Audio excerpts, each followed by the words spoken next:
gotta do some doohickey thing here. Okay. Above my pay grade. So, is your phone muted? My phone is off, yeah. Very good.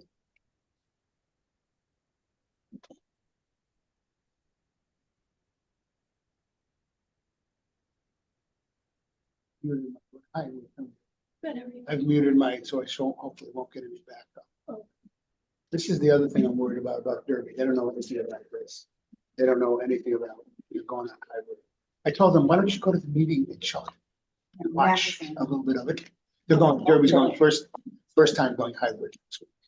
They've got a beautiful setup. Yeah. Is anybody in the audience that wanted to Newtown. comment on application Newtown. 2414 during the public portion of that application? Sign up sheet is here. And if there's anyone that during the public portion of the meeting at the very end, where you can present comments on any item that's not on the agenda, sign up sheet. Okay. We are live, we are recorded, we are ready to go. Are you ready to go? I'm still not on, as far as video. You gotta turn your video on. Don't you have an icon on your bottom of your screen? Yeah, it shows a line, red line over it. Yeah, that means I it's hit- off. Okay, it just started. It's just started now. Thank you. Okay. All right, you good? Okay. Are we recording? Yep. So I can start? Yes. Okay.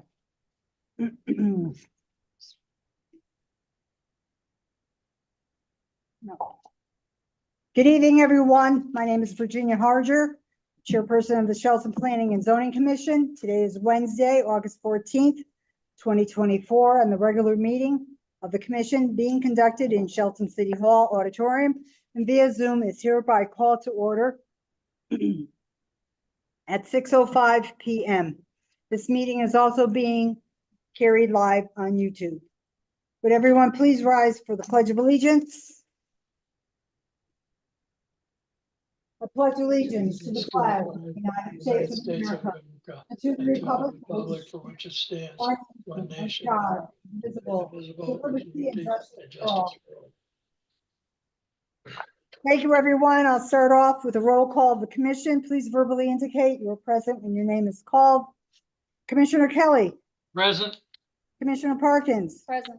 Commissioner Cristiano. Present. Commissioner Amato. Here. Alternate Commissioner McGee. Present. Very good. Myself, Commissioner Harger. Ms. Castro, our Assistant Administrator. Present. Ms. Vernazos, our Recording Secretary. Present. And Ms. Charbonneau, our stenographer. Coming on now? Okay, I'll go ahead and she couldn't indicate so. For the record, Commissioner Ticky is not available for this evening's meeting. And alternate Commissioner McGee, you are being seated for Commissioner Ticky. Would you please acknowledge that you understand? I understand. Thank you very much. Before we start, we need to discuss a change to this evening's agenda, which is allowed on a two-thirds vote of two-thirds of the commission voting in the affirmative. Application 2413 is on the agenda for a public hearing. Yep. However, I learned earlier today it was not included in the legal notices that were published for this evening's meeting, as staff felt it did not need a public hearing as it was a minor modification to the freestanding building that was identified on the site plans approved on September 11th, 2018 for a coffee shop. However, the commission has the discretion to hold a public hearing for any application.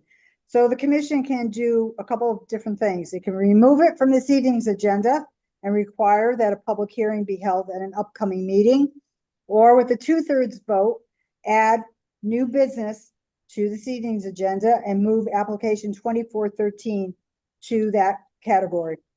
So how would the commission like to proceed? What does moving it to?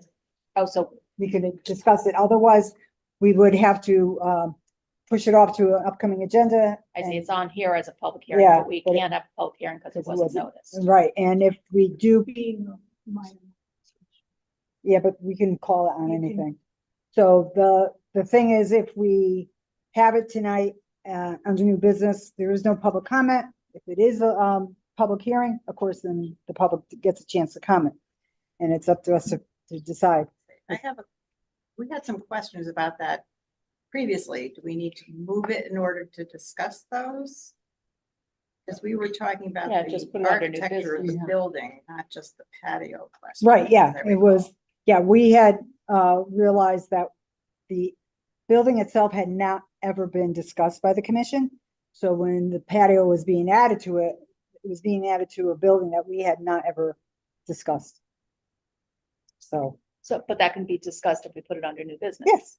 yes, I don't, I think it's a waste of time actually to have a public hearing on this. I don't think anybody's gonna, I could be wrong, mm-hmm, but I'm not sure if people will, must speak against a patio at a restaurant. mm-hmm, well, it's the Or- entire or- thing, yeah, or, so, Just, I have a presentation, I have a presentation, I uploaded today, mhm. your original approval.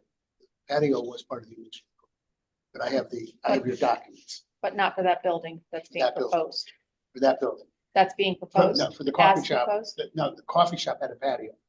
This one's in the same location, but I mean, I don't want to discuss the presentation, but we're ready to present it because the question was you didn't like the renderings that they Well, we had. didn't, So we we had, never so with saw that, renderings. there's We new saw renderings, some- We saw one that had Yeah. referred to the patio. We never saw all right, yeah. the residents. So, We have new ones. yes, Okay. I saw those. So, put it under new business. Sure. Rob? Yes. Okay, Commissioner Parkins? Okay, so, Commissioner McGee? New Do you have- business, Okay, new all right. business. Is there a motion to add a new business category to the agenda and to move application 2413 to new business? Parkins will make that motion. Is there a second? Mr. Christina will second that. Okay, all in favor, please signify by saying aye. Aye. Any Aye. opposed? Okay, let the record show, the vote was 6-0 with no commissioners voting nay and no commissioners abstaining.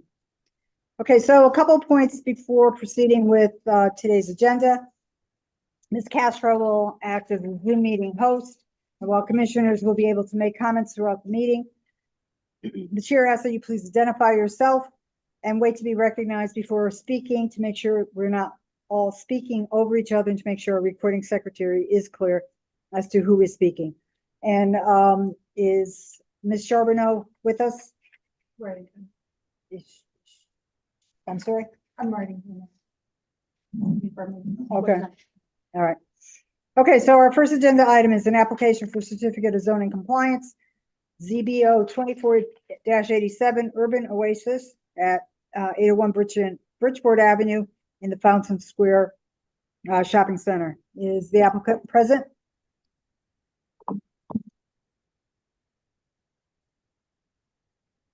Anybody in the wait room?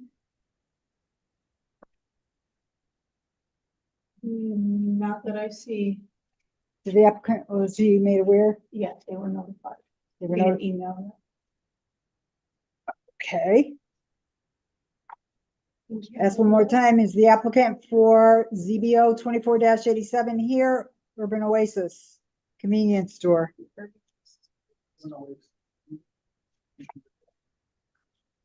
Oh, Are you here to represent them? No, this is Mr. Gunia. Owns the shopping center.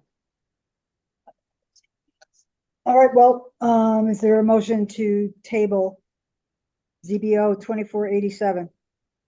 Commissioner Kelly, I'll make that motion. All right, so the motion to table ZBO 24-87 from Commissioner Kelly. Is there a second? I'll second. Commissioner Moto. All in favor, please signify by saying aye. Aye. All right, Any opposed? Let the record show the vote was 6-0 with no commissioners voting nay and no commissioners abstaining. Tabled. All right, the next one is ZBO 24-88 Retail 101 for business occupancy at 20 Constitution Boulevard. Is the applicant present? Yeah. Here you are. Come on up, sir, to the table here. Have a seat. We also have, the attorney Yeah, he's, joining via he Zoom. should be,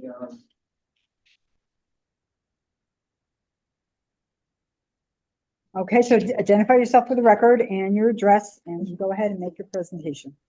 Hi, I'm Ed Mascolo. I'm the owner of Retail 101. Mhm. Our headquarters are in 170 Pines Bridge Road, Beacon Falls, Connecticut. Mhm. And I come before the committee. Andrew, do you want to? I should present, right? Yeah, Not there. you can keep going, Ed. I'll just introduce myself quickly. My name is Andrew LeGrant. I'm an attorney with Haller and Sage. We are counsel for the landlord at this property and submitted the application along with Mr. Mascolo. So we're happy to answer any questions this evening that the city has for us as landlord and the property owner. I just want to show my respect to the landlord to Yeah. have them present. We've been operating Retail 101 for over 15 years. Oh, We're based out of Beacon Falls. Our main business, NEJ Inc., we've been operating for 34 years. We're excited about presenting to you. We're excited about the potential of maybe being in Shelton. We provide wholesale and retail services. So we run a retail outlet, an extreme value of branded merchandise and footwear, clothing, accessories, and home goods, furniture as well. We want to utilize the space to create a large, outlet and wholesale atmosphere.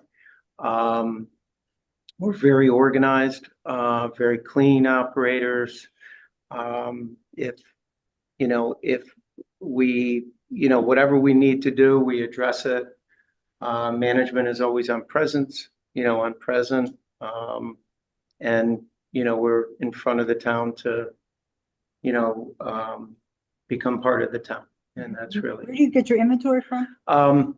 we work with some of the famous brands and specialty store brands. So Urban Outfitters, Anthropologie, Free People, Terrain is their furniture store, and then we handle all the Anthropologie and Free People furniture.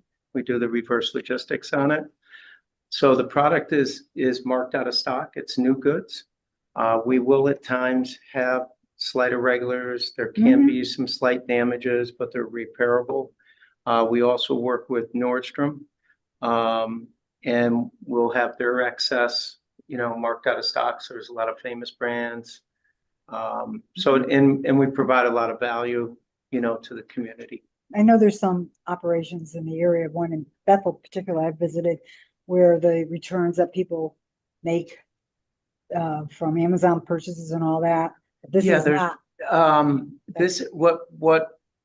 What we do, we've been operating currently in Naugatuck Mhm. in the old General.com building. And which the town of Naugatuck owns. So we've been a tenant of the town of Naugatuck. And they're renovating that building. They're turning it in. They've got a apartment complex going, a retail complex. So they've politely evicted us from the town. We had a great experience with the town. Mayor House has been, an awesome partner, but we had to find a new home. And, we've had some challenges in finding a new home, and we came across the 20 Constitution location. Mhm. We tend not to want to, be in, just any available space. We like to be in the background space. So because, of our wholesale operation, So- and retail operation. So staff had sent you some questions, and one is, how much of the building space were you going to be occupying? And you indicated 109,000 square feet of warehouse, approximately 3,000 square feet of break room, office, and bathrooms. Correct. And then of that 109,000, is that the 50 to 60,000 that would be used for retail space? Correct. Okay, so, do you know anything about the history of that building? I know a little bit that they were processors. I think processors and Yeah. fulfillment. Yeah, Yeah. PVC, HSN, Yeah. I know a ordered, little bit about them. a vacuum cleaner. When it came the next week, I looked at the return label, I said, Constitution Boulevard, what? Well, we do some of that. We do some of that in our Beacon Falls facility. And then this entity, it's a separate entity from NEJ, but it's an extension Mhm. of our business. Okay, how about the trucks? You have down that's approximately 5 trucks a week? Yeah, it's going to be Tractor low. Trailer? It'll be tractor trailers, but relatively low volume, because it'll be controlled distribution to the facility because it'll be coming from our other facilities. Mhm. So it won't be random trucks just coming off the highway. It'll be very controlled, either Planned deliveries. planned deliveries, early morning, or it could be, towards the end of the day, sometimes mid-morning, but very, very controlled. Is there an online component of this as well? Um, People can buy things online? The online component will be a B2B component, and that will be wholesale101.com. So you'll be that- shipping from there as well? In the near future. It won't be immediately.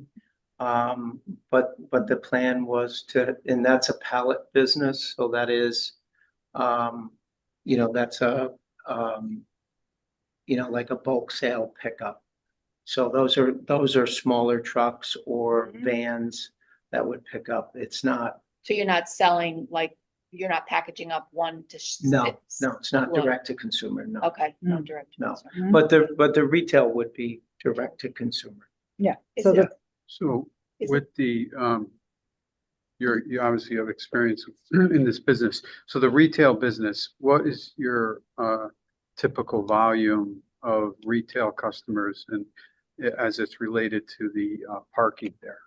So I was looking at the we parking should- there. So you're familiar with the lot and the Yeah, no, I'm space. very There's familiar. there's other tenants there, and your employees and the other people's employees, do you foresee any issues with the? I really don't, and I think there's ample enough parking. It's, Do you have any idea how many bargain hunters live in Shelton? I hope a lot. I gotta be honest, I hope a lot. Yeah. And I think that's the thing, we're really excited about being in Shelton, because Everybody's excited to be in yeah. Shelton. It's a great place to be. Yeah, it is, honestly. And we frequent a lot. We take a lot of our customers to dinner in Shelton. But to answer your question specifically, I think it should be controlled. We have roughly, I think, about 240 parking spaces in that range, 230. Andrew, correct me if I'm wrong. I think it was around 230. Yeah, 223 was the number that I saw. So I mean, we'll be well under that, and it'll be controlled. And if for any reason there's any fluctuation, then we would have our team members in neon vests. Do you do advertising, like special sales? Like I know Henkel's Cutlery, when they're Good for here, that. or Swiss Army Yeah, Knife, they would run sales, advertise to the No, public. we only send an email to our mailing list. Okay. So people- So it's very, very controlled. We honestly, we don't, How do you know, people know you're there then? been really just word of mouth, word of mouth. We've had that following, so I've seen it mentioned on Mm. Facebook about the apology. yeah, furniture. the ladies, they do They communicate to get each very, other, they're very honestly. excited. Yeah, Is this, you would be occupying the entire building or just a portion? we're gonna occupy then the entire warehouse space, but there are additional spaces that we're not occupying. There's a refrigeration component, an area that we're not occupying, and we're not occupying the offices to the right. So Mhm. there's approximately about 3,000 square feet of the office space. And then the footprint of the warehouse is it's roughly about 109,000 square feet. Is there another tenant in there? No, there's no other tenant at present. Okay. It's vacant. All right. And then, what are your hours of operation for your warehouse? Mainly will be open between for the retail component, it would be Wednesday through Sunday. And we'll open between 10 and 8 p.m. The building will be operating between Monday and Friday. you know, the work days. It'll Sunday, 8 to 10. Yeah. 10 10 to 8. 10 to 8. How is the retail set up? Is it set up like a big tag sale or is it set up like a store? Set up on tables, designer racks, cubicles, very, you know, just Like a tag sale type? probably more like a designer sale. I guess you could Or like a say TJ Maxx, like maybe? it'll feel more like a TJ Maxx. It'll Shoe racks and that's. correct. And we'll have you know, the rolling racks, what they call the designer racks. And then we'll use, you know, long tables where product will be laid on the tables. So do you get like one-offs or do you have get like a supply of shoes that has like, you know, one shoe will have 10 different sizes? So our business in Beacon Falls, we take in millions of units. And then our retail business, in part of our role in Beacon Falls, we act as a sales office for many of the brands we work with. Mhm. And so Retail 101 is, you know, technically a customer of NEJ and then or a customer of the brand. So it is a You separate. get multiple of. Yeah, so it'll be basically large assortments Okay. of product. I'm just trying to gauge how much interest there's gonna be in people shopping at this place. Well, Mhm. you know, I don't want to sound overly confident, you know, but I think it'll provide a lot of value, and especially around the holidays and for back to school. If we can get up and open quickly, I think it'll provide a lot of value to the community. We you know, impacted in a very positive way in the Naugatuck community. So I think, you know, it should be positive. Do we have any idea how much that space, how many people that space holds by fire code? That might be worth. I'm Yeah, for saying, the yeah, retail I'm sure area. it'd be your Mhm. dream to have 1,000 people show up at your door during the holiday on one day, Yeah. but can you accommodate that? Capacity. You know, for the we room. wouldn't want to see people I- parking all along Constitution Boulevard. Yeah, no, I think whatever the capacity is, we would. Right, you just we might would- want to have a contingency plan in Yeah. place, how you would deal with that. if We it were to we happen. can post it if that's, and then, Yeah, And Park we Marshal would have to come and- in and compute the capacity and post it, just like down in the back there, okay. it has something. Jenny, can I ask, Sure, we don't review every business occupancy, so I'm just curious why. this is one, it this was, Permitted in this zone and are we? it's something like the previous tenant, but with it being one that the consumer could come to, that may cause staff to say, we High feel more traffic comfortable. generator. Yeah. Yeah. For that, us to look it over. Different from, different from the previous use, so it wasn't something we felt comfortable. But it's permitted use, the Absolutely. retail. Mhm. Yeah. Yes, warehousing and retail is allowed as an accessory. Yeah, okay. And then the final thing was, To the warehouse. yes, Commissioner Harger, yes, go ahead, Commissioner Kelly. seeing it's gonna be retail and whatnot, is there, do they know how many registers there are gonna be, so on and so forth? That's a good question. Mr. Mascola? I think we run approximately 10 Mm-hmm, registers. okay. Okay.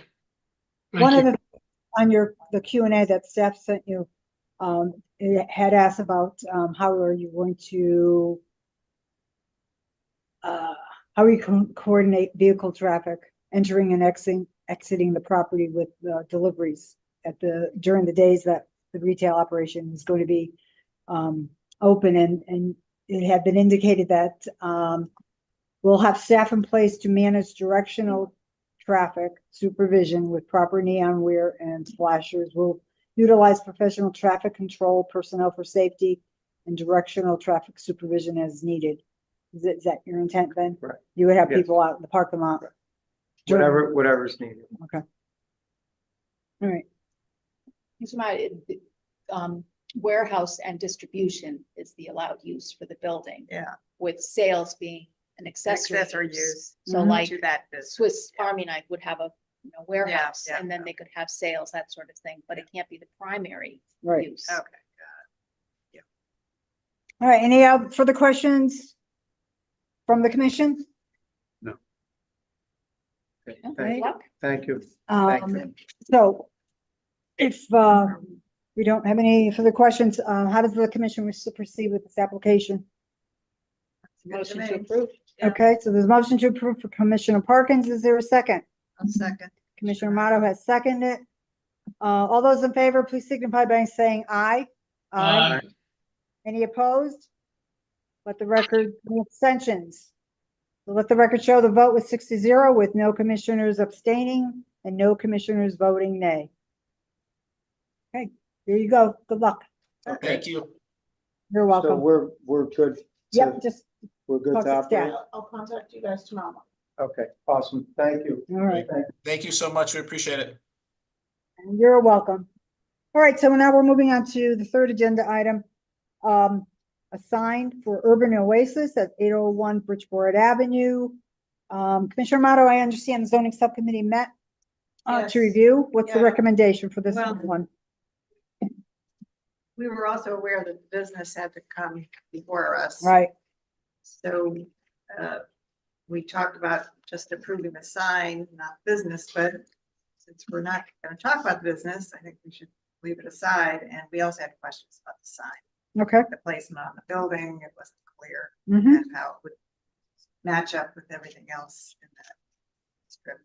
Okay, so the recommendation is to table. It is. Okay, so is there a motion to table this particular application sign -24-30 for Urban Oasis? Commissioner Kelly, I'll make that motion. And Commissioner Kelly, is there a second? Sure, Christina, I'll second that. Okay, all those in favor, please signify by saying aye. Aye. Aye. Any opposed? Any abstentions? Let the record show the vote was 6-0 with no commissioners voting nay and no commissioners abstaining. Next is an application for a sign from Choice Pet, 801 Bridgeport Avenue in the Fountain Square Shopping Center. Commissioner Amato, what's the recommendation? Yeah, we had no issue with the sign except for a web address on the decal, I think, on the little dog there. You're at the bottom of it. These are the updated renderings. Yeah, I don't see it. So Yeah, it's been they removed. changed- they took Okay. it off. All right. That- Any commissioners have any concerns about this particular sign? I think it's nicely done. Attractive, so, okay. All right, so, if there are no further comments or questions for Commissioner Amato, is there a motion for the sign? I'll make a motion. Okay, Commissioner Commissioner Kelly, I'll second that. you, Commissioner Kelly, so all those in favor, please signify by saying aye. Aye. Any opposed? Any abstentions? Let the record show that the vote was 6-0 with no commissioners voting nay and no commissioners abstaining. All right, next we have an in-law application BRES -24-467 Alejandro Rojas, 9 Stowe Drive. Is the applicant here? Come on up, have a seat. Hello. Hi, how are you? Good. Okay, so tell us all about what you want to do. Okay. State my name. Yes. and all that. Present something, if you could just let me know which plan it is, so I could pull it up on the screen for you. Yes, okay. So, hi, hello, everyone. My name is Alejandro Rojas. I'm proposing to build an in-law apartment, for my mother-in-law in the Mhm. basement of my home, 9 Stowe Drive. And we just got approved for the variance, so now it's the next step. Mhm. So the apartment's gonna be roughly 642 square feet. And like I said, I'm requesting to build it in the basement. We're gonna be putting in egress windows, everything to make it all functional, safe for her. Mhm. So this is a clear addition to the existing building No, the building is, we're not changing the building at footprint. all. Okay. It's just we're putting up walls where we're pretty much remodeling the garage, what the garage was, into an apartment. Okay, so it's a renovation And kind of thing. did they, by any chance, add the new ones? No, they didn't. Okay. So these are the new ones if you need those. Okay, do you have enough for all the commissioners? Everybody, no, I'm sorry. So you were You gonna have pull it this? up? I can pull it up. Yeah, it's, Yeah, I just submitted them No, I have them online. I just need to know which one you want to show. Which one you want first? It's which one should we show? The completed one, I think it's number 2, if I'm not mistaken, it says Alex.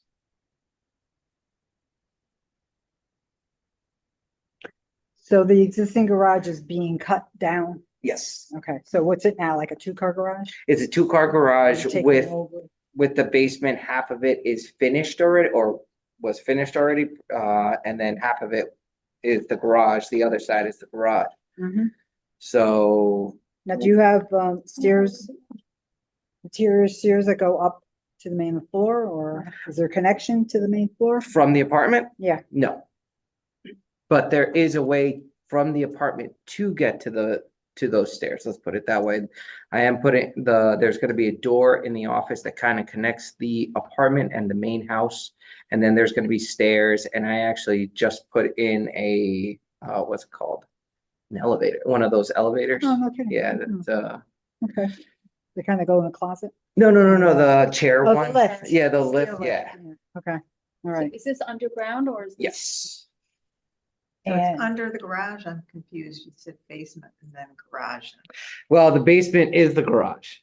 So essentially the house is built into the side of A hill. a hill. Yeah. So one side of it, the garage side is on it's flat, and then the other side is 80 inches up. So that the side that's 80 inches high, where the dirt is, we got to dig it all out and put egress windows. Yeah, where those bushes are right there in front of those windows. Oh, yeah. That's what we got to dig all out.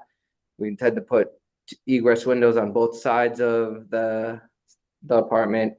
The left side would be, So the 2-car garage is underneath those windows? Yep. So you're gonna excavate down and put the egress windows? Mhm. And this is something that the fire marshal already approved? I didn't know I had to get this approved by the fire marshal. They would go to building and fire after. Okay. Okay. All right, so they sign off on it, all right. Okay, so in any case, when I was asking, is there a connection from this level up? You can see on the plan that you've got in the front left corner where the kitchen is in a bathroom, and then you walk down a hallway, you go into a bedroom, you take a right, you could go into an office, and after that, Mhm. you can go into the rear of the garage, and that's where the stair lift is. If she needed to go that way, yes. Okay, so, and is there an exterior door at all? Is this- Yes, Okay. right there. So this is an exterior door. And you have a second bathroom here? Yeah, that's a original bathroom that was there with the house when we Mhm. bought it. Okay. All right, any comments, questions, or concerns from the commission? Assuming it meets all the standard. Yeah, they look for a variance to get it approved as the ceiling height. Yeah, it's the ceiling height, Yeah. like I said, the left, it's something with the code with the perimeter and the average of the height of where the dirt lands to where the apartment is, it's off, but Mhm, like I said, we requested variance because it's a walkout basement, mhm, so. exactly. It was off by what? Half foot? I don't have the paperwork No, in front of me yeah, off memory, but Didn't you mention, wasn't that mentioned somewhere in the documents? might be in the plan. Yeah, would you like to see variance or? No, actually, it's here. Why don't you read then into the record what you have in your right hand? That letter, This one to reduce, what is this? no, the other page, This, yeah, that. So To- this is what the ZBA said. to whom it may concern, at a meeting of the Shelton Board of Zoning Appeals upon motion made by Vice Chairman B. Vassar. Mhm. And second by Commissioner J. Jones, the board unanimously voted that in the application 0624-01 Nine Stowe Drive, Alejandro Rojas of Nine Stowe Drive, for a variance to section 5.35 to reduce the ceiling height of the basement from 5 feet to 0 above average grade level for the establishment of a 642 square foot in-law area in a single family residence. You want me to keep going? Yep. Read the whole thing. Yeah. The application was approved with 2 stipulations. is much, Inasmuch. I'm sorry, as the ceiling height of the in-law apartment is 8 feet in height, Mhm. as much as the back of the house has full walk out access, as much as the grade drops from the front of the house to the back is enough to incorporate an egress window on the side of the house, and as much as the in-law section will have a total of 4 means of egresses. Therefore, with due consideration for the public health, safety, welfare, and property values, and the approval of this variance to section 5.35 to reduce the ceiling height of the basement from 5 feet to 0 above available grade level for the establishment of a 642 square foot in-law area in a single family residence. The certificate of approval is contingent of the following 2 stipulations. An egress window shall be installed on the side of the wall of the in-law section of the basement, and a standard man door must be installed in the walkout rear section of the in-law apartment. This, keep going, Good. or? You're good. All right, so Yeah. ZBA have seen it and we're good to go. And that, won't say anything? Hardship of the land. Right. All right, so is there any commissioner that wants to take action on this particular application? I'll make a could motion approve it. to approve. Okay, Commissioner Parkinson made the motion to approve. Is there a second? Second. Commissioner Amato has second. All in favor, please signify by saying aye. Aye. Aye. Any opposed? Let the record show the vote was 6-0, with no commissioners voting nay and no commissioners abstaining. There you go. Good luck. Thank you very much. Does mom cook a lot? I hope so. Cheryl, we have the applicant for Urban Oasis on. Okay. Would you like to review or? It's the commission's pleasure. Should we get this back on the agenda? Yeah, might as well. All right.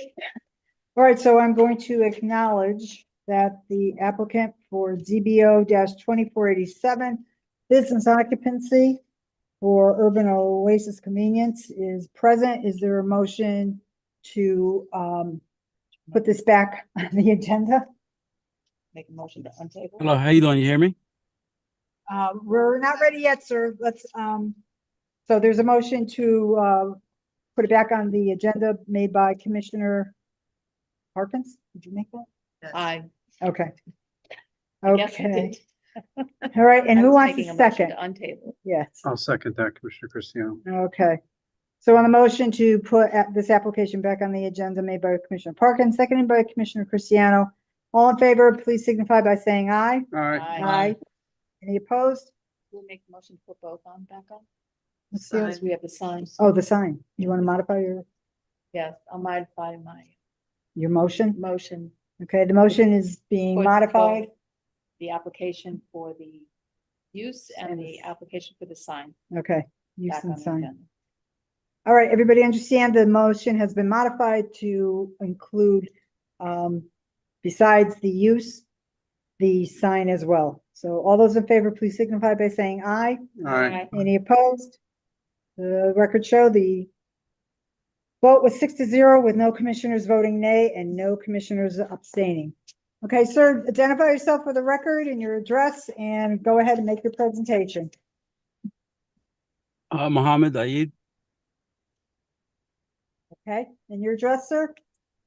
11 Hubble Lane, Shelton, Okay. Connecticut, 06484. Okay, why don't you tell us what you want to apply for? I'm just applying. I'm doing just want to start my own business in my town that I've been here for almost 11 years. So I just want something closer. I've always been working in a convenience store, so I have a lot of experience. So I just want to go ahead and see if I can start my own business and doing it myself. All right, so the items that you'll be carrying consists of what kinds of things are you talking about? It's Yeah. just convenience items, just snacks, drinks, 7-Eleven type of stuff. Mm-hmm. Okay, so you have, cigarettes, that kind of smoking, Yeah, cigarettes, lotto. okay? Do you have, as in some other convenience stores, somewhat of a food component where there's hot dogs on a roller kind of grill, or you could pour your own coffees and hot food, yeah, hot and cold food, Microwave sandwiches. microwave sandwiches? Yeah, Any- no, the only thing that that I might do is just coffee. Like I have a little small coffee section up in the front.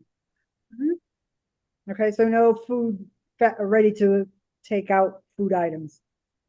No, no, just packaged food like chips, candy and stuff like that. I don't know if you consider as Okay. food or not. Are you planning on including beer in your inventory? No beer, no.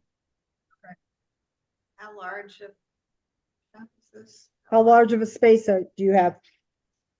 The total square footage is 1,500 square feet, but it's being cut, so that won't be, accessible to customers.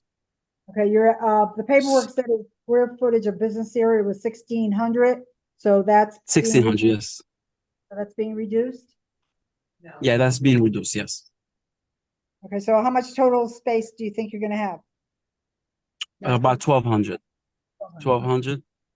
Okay, and also your application said your hours of operation are 8 AM to 11 PM, is that correct? Yes.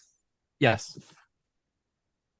Is that excuse me, is that 1,200 the retail area and the remainder is the private area? Yes. Okay, so the total is 1,500 or 1,600 square feet. Yeah, Well- total is 1,600, yeah. Okay, all right, All right, thank so you. 1,200 for the store and the rest for storage? Office and Storage, yeah. bathroom and so on and so forth. Yeah. Okay. All right, anything else, sir, that you'd like to tell us? No, that's about it. Any questions from the commissioners? No questions? Okay, what's how the commission want to, Madam proceed Chair, with this? can we discuss windows? Sure, what's concerned here? Ensure that there's nothing in the windows. He's got to understand that. Yeah, there is, we have, regulations in place that you need to adhere to that has to do with the amount of coverage that you're allowed in a window. I'm sure that the staff would be more than happy to direct you. Neon signs such as ATMs. Yeah, neon signs are a no-no, so I would recommend that you come in and sit with staff and make sure that you understand before you place an order or plan to hang something, exactly what is permitted. Okay? 100%. Thank you. Okay. Anything else from staff? Okay, so, how does the, staff wish to proceed on this particular application? Move forward for approval. Okay, Commissioner Cristiano is making a motion to approve. Is there a second? I'll second that. Okay, Okay, so Commissioner Kelly is seconding. yes, And, so on the motion to approve made by Commissioner Cristiano, seconded by Commissioner Kelly. All in favor, please signify by saying aye. Aye. Any opposed? Any abstentions? Let the record show the vote was 6-0 to approve. Okay, now we'll go back to Urban Oasis sign. Commissioner Amato, is there something in particular you want to? Yeah, can you bring that up, Alex?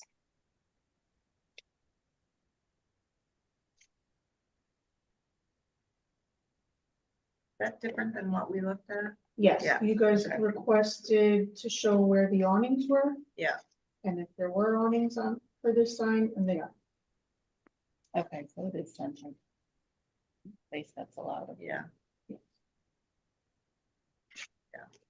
Illuminated at night. Black during the day. Yeah, And it's in line with all the other storefront signage. Yes.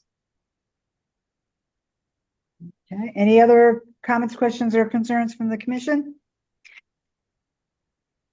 What's the, how does the commission want to address this application? Looks okay. We could approve it. Okay, so is there a motion to approve? I'll make that motion to approve. Okay, Commissioner Cristiano has made the motion to approve. Is there a second? I'll second. Commissioner Moto has second. So on the motion to approve the signage as presented with the awnings, made by Commissioner Amato, seconded by, made by Commissioner Cristiano, rather, seconded by Commissioner Amato. All those in favor, please signify by saying aye. Aye. Aye. Any opposed? Any abstentions? Let the record show that the vote to approve was 6-0 with no commissioners voting nay and no commissioners abstaining. Okay, thank you, sir. Good luck with your business. I appreciate it. Thank you.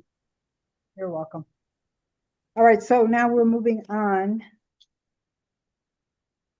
to public hearing for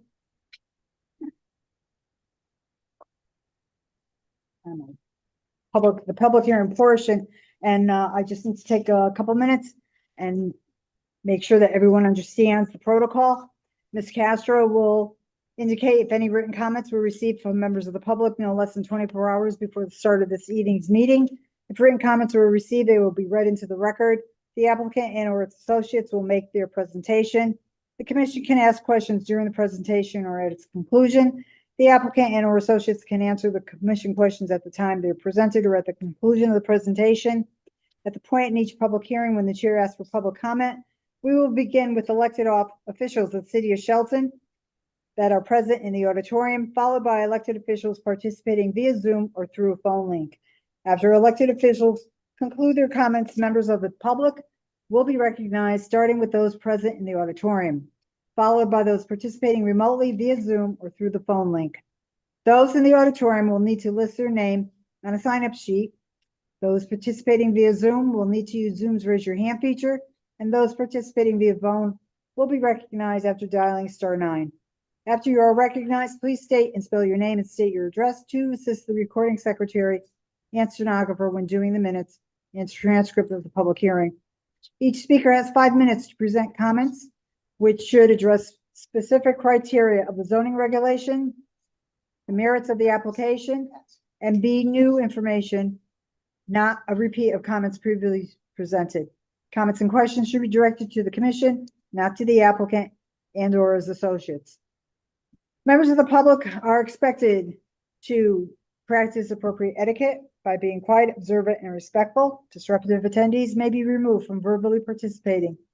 The applicant's attorney and or associates will be given the opportunity to address any comments or questions from the public after the last person from the public has been given the opportunity to speak.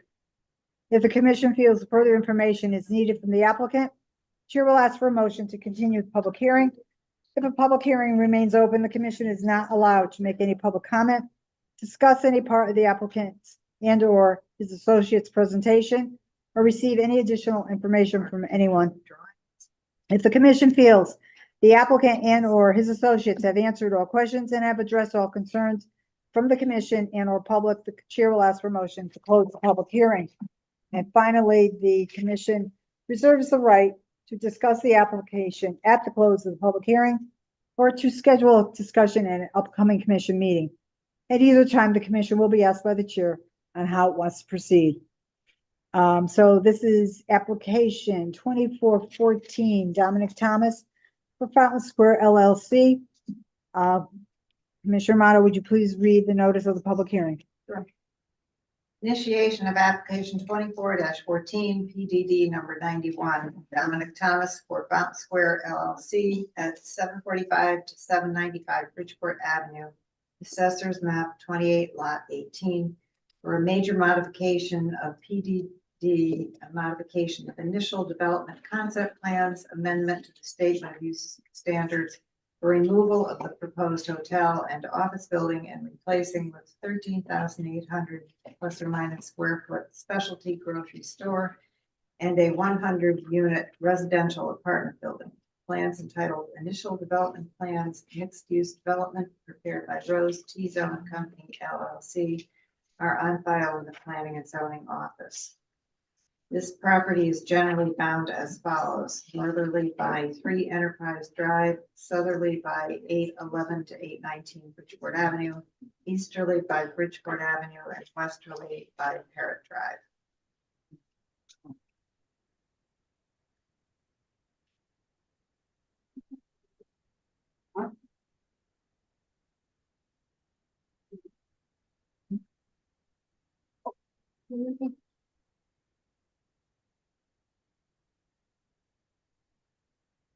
Okay.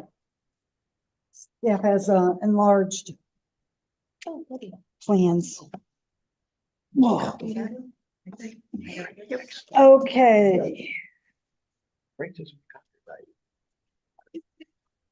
Okay, so this application was accepted for review on July 10th, 2024, posted to the city's website. Is the fourth amended statement of uses and standards and amended initial concept development plans, amended initial development concept site plan, revised civil engineering plans, architecturals for the grocery store and apartment building, a traffic report, the sign posted on the property, and a certificate of mailing and notice of the public hearing. So Ms. Castro, was there any correspondence received within the time period for this proposal and not yet posted to the city's website we need to acknowledge? No, everything's updated. Okay, so Attorney Thomas, please Yes, thank identify you. yourself for the record and proceed. Attorney Dominic Thomas Oh, Cohen. excuse me. Is Stephanie here?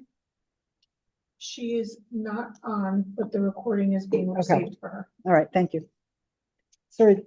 Attorney Thomas. Attorney Dominic Thomas, Cohen Thomas, 315 Main Street, Derby, Connecticut, representing the applicant in this matter.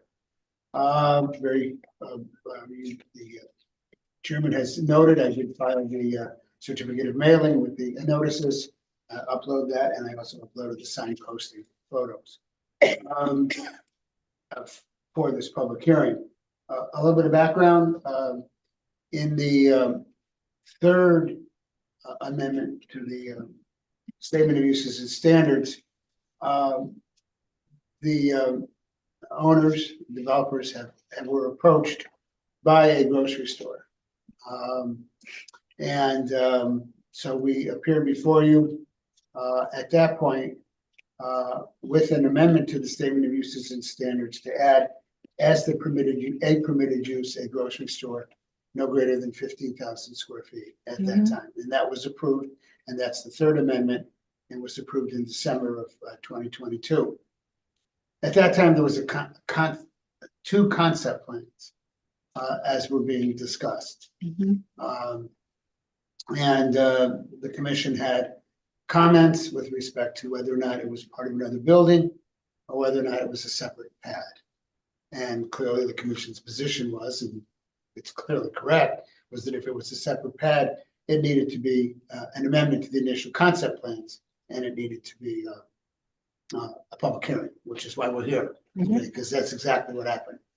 While sometimes a tenant or a type of tenant comes along and comes up the front porch and turns around and leaves, there are other times when they come back. And or a tenant with them comes back. And this is a situation where they have come back.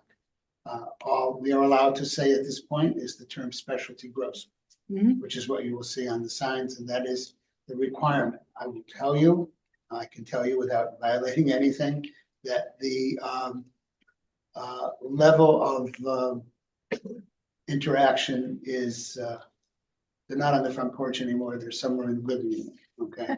And the lease is in process. Once the lease is done, that will free up name. So anyway, so what you have before you now is taking the area on the top of the office building and the hotel and replacing it with a specialty grocer, 13,500 roughly, thereabouts, close to 14,000 square feet. And I will tell you, and Pat Rose is here to talk about it, that it went through a few iterations as to its location, and this is the location on the site that they determined best for them. In addition to that, there is you've had pending applications for apartments. This continues the apartments, but reduces it to only 100 apartments. And in addition, this plan reinstates what was offered during a prior application for the residential. This plan reinstates the continuation of the sidewalk all the way up Parrot Drive.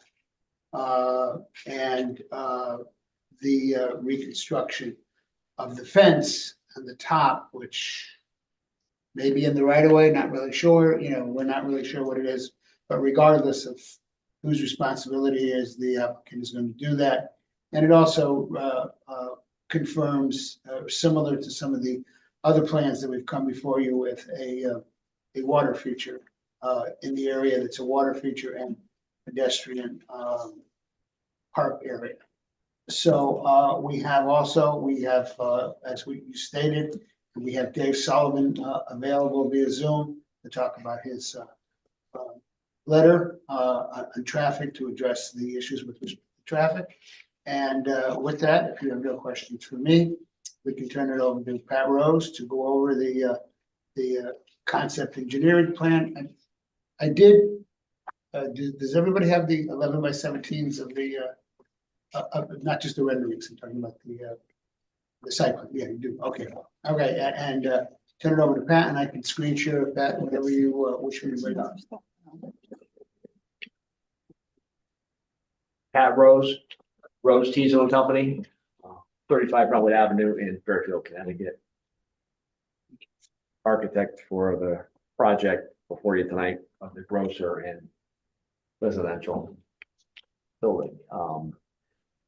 What we have up on the screen is a colored site plan. Blurry to me, just my eyes. So we've removed the office building and the hotel up in the upper plateau of the site and placed a 14,000 square foot grocer and 100 unit 4-story above parking residential building. The grocer and its location came out of discussions with the proposed tenant and their want to be as close to Bridgeport Avenue as physically possible for visibility. And that is the reason that the building essentially backs up to Bridgeport Avenue, with their front being towards Parrot Drive and the parking that's in the rear of that building. So you have the entrance to the building is on the corner where all that parking is associated. Here? Mhm. Yeah, so You That's, got your arrow going there. well, I'm trying to move it. It's having, it has a mind of its own. It's Yeah, in but the. how's that that corner. fronting Bridgeport Avenue? No, that the entrance of the building is on the opposite side of where Bridgeport Avenue is. It's again, the Where my eye Parrot goes. Drive Parrot side, Drive. Parrot Drive side. The rear of the building, the face that faces Bridgeport Avenue. portion of the building that faces Okay. Bridgeport Got it. Avenue is the All right. rear. So where the parking is, I was that's where gonna the say, entrance it's is not on that Bridgeport Avenue. corner Yeah. going in.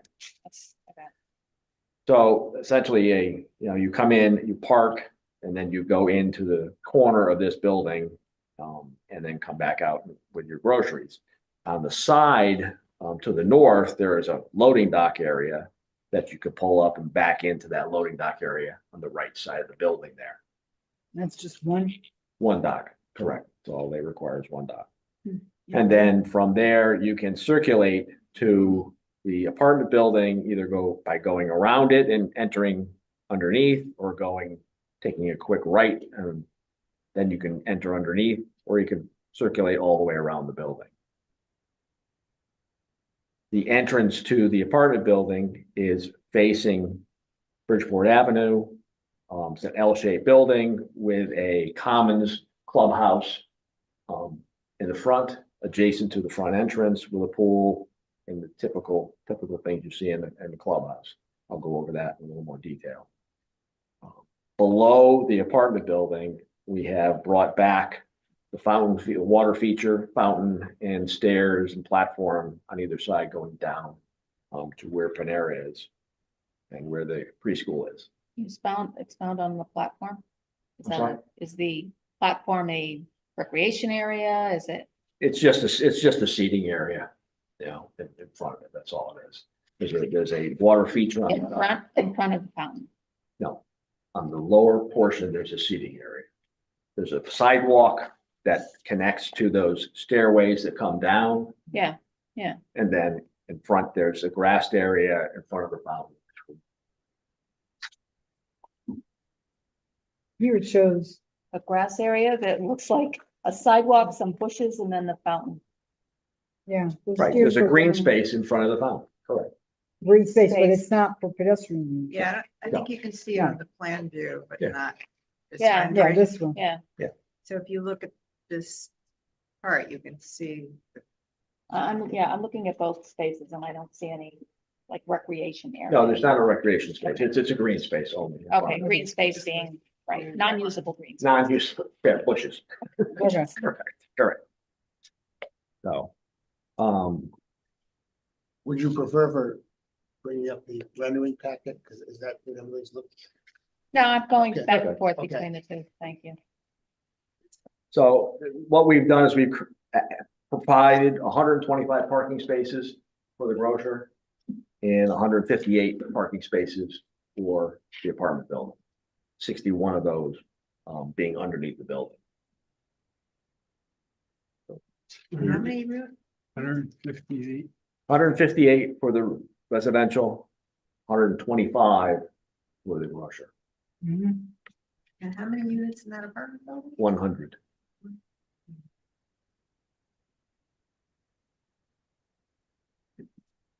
The parking spaces for the grocer extend over to the left. And that's like a dead end. Correct, Yeah. Is that that- triangular yeah. piece there, it goes into that, correct. And that's elevated, so where it says behind retail one. Behind retail one, it's 123, there's a wall. 10, Yeah. 10-foot wall, Okay. correct. As you go up a ramp that goes up to that Mhm. Upper level, right. yeah. Yeah, it's clear on the rendering. Yeah, you can see it on the rendering very well. Yep. So, The engineering plan? no, I don't know that we need to go into the detail of the engineering plans and applying for the engineer to look at, but let's go to through the architectural plans for down to the grocer and then for the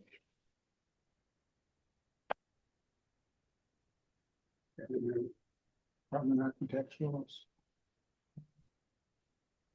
Oh, wrong thing, yeah.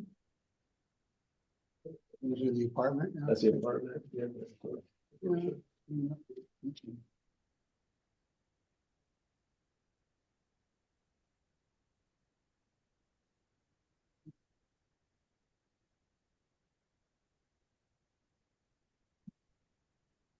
No, I don't know why not. Hold on, let me just check. Go and see if Make sure I can. Agree with that one too.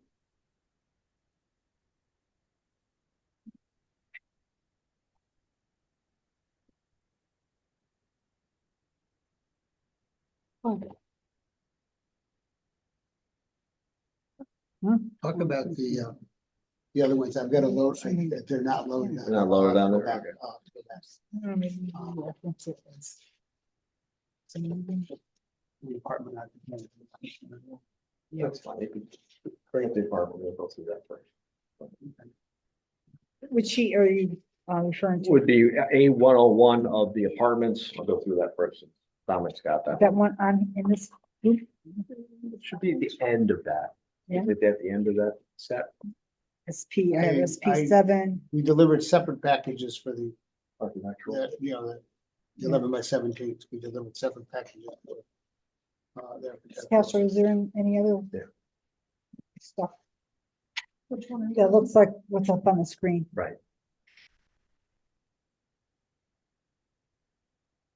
So just to go through this, let's look on the screen. The way this functions is that you've got parking underneath the building that you can exit or enter on both sides. So it's through that, and then parking around the building. It's accessible spaces by the front entrance. You got a lobby space, office, and then a mail and package area in that lobby space in the knuckle of the L with an elevator. And then you've got stairs on either side. There's the opportunity for trash disposal on either side of those stairways. Yep, no room for that. And then that would be taken out to the dumpsters that are out on site by maintenance personnel. Where exactly is your dumpster? I mean, your trash, They're not shown, but there are spaces adjacent to each one of those stairways. like to the left of number 11 Correct. and to the left of number 3 or the. Right. Yeah, something like that. Yeah, Around there's there. Okay. space for that. The Commons building is just across from the main entrance. You've got a clubhouse space for small events or a lounge with the servery, and then a fitness area, and then men's and women's toilets that also service for the pool on the outside.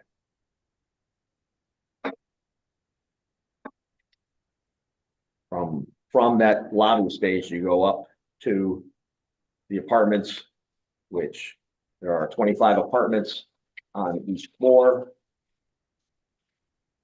The breakdown of the apartments, which I know everybody please ask. There are 16 studios, 48 one-bedrooms, and 36 two-bedrooms. Studios are 581 square feet. The one-bedrooms range from 729 to 767. And the two-bedrooms range from 1052 to 1145. And you based your parking capacity on 1 space per unit? Or did you? No, you've got 1.5, 1.5. 1.58 spaces per unit. Okay. How many studios were there again? 16, 16 studios. And how many one bedroom? 48.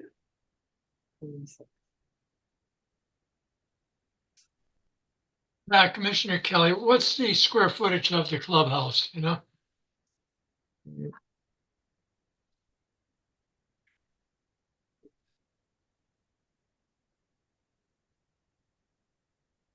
It's about 3,000 square feet.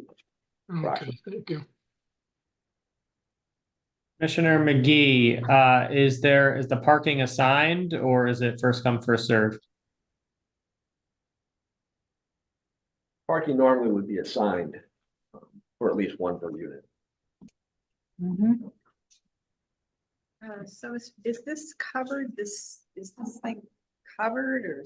No, it's not covered. So it's a path. It's a path. It's a and walkway. It's grass all around there? Correct. Grass and landscaping. Yeah.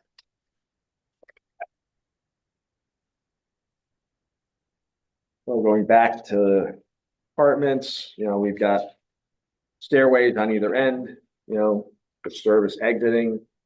2 bedrooms, apartments are on the ends of the building, plus a couple of them interspersed along the corridor. That's the same for 4 stories all the way up. It doesn't change with the layout. The building itself, it's something that it's very similar to what we originally proposed for the elevations of that original residential building. It has actually a little more detail than those did because it's the arches that we've included on the front elevation, all the way across.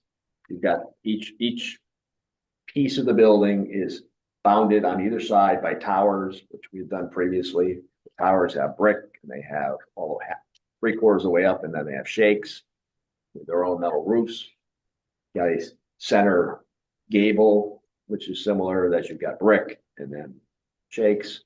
So we've broken up the materials so that you've got different pieces of this building. It goes in and out because you've got decks for almost every unit has a deck. Only, I think, two units per floor don't have decks. So that we've created, I think, a good relationship between the ins and outs of the building and how it's broken up with materials, with the brick, the vinyl siding, and the shakes.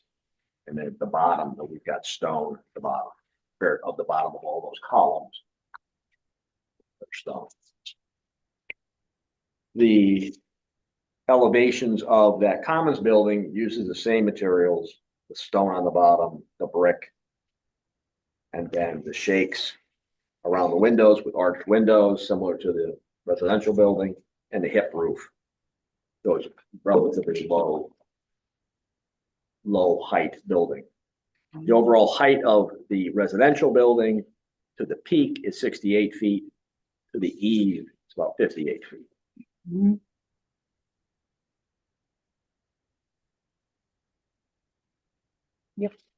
And then next page, we have the rear elevation, which is the same material, same rhythm of the towers having, corners have towers, and then there are gables that break up all along the building, because they're next to decks, essentially.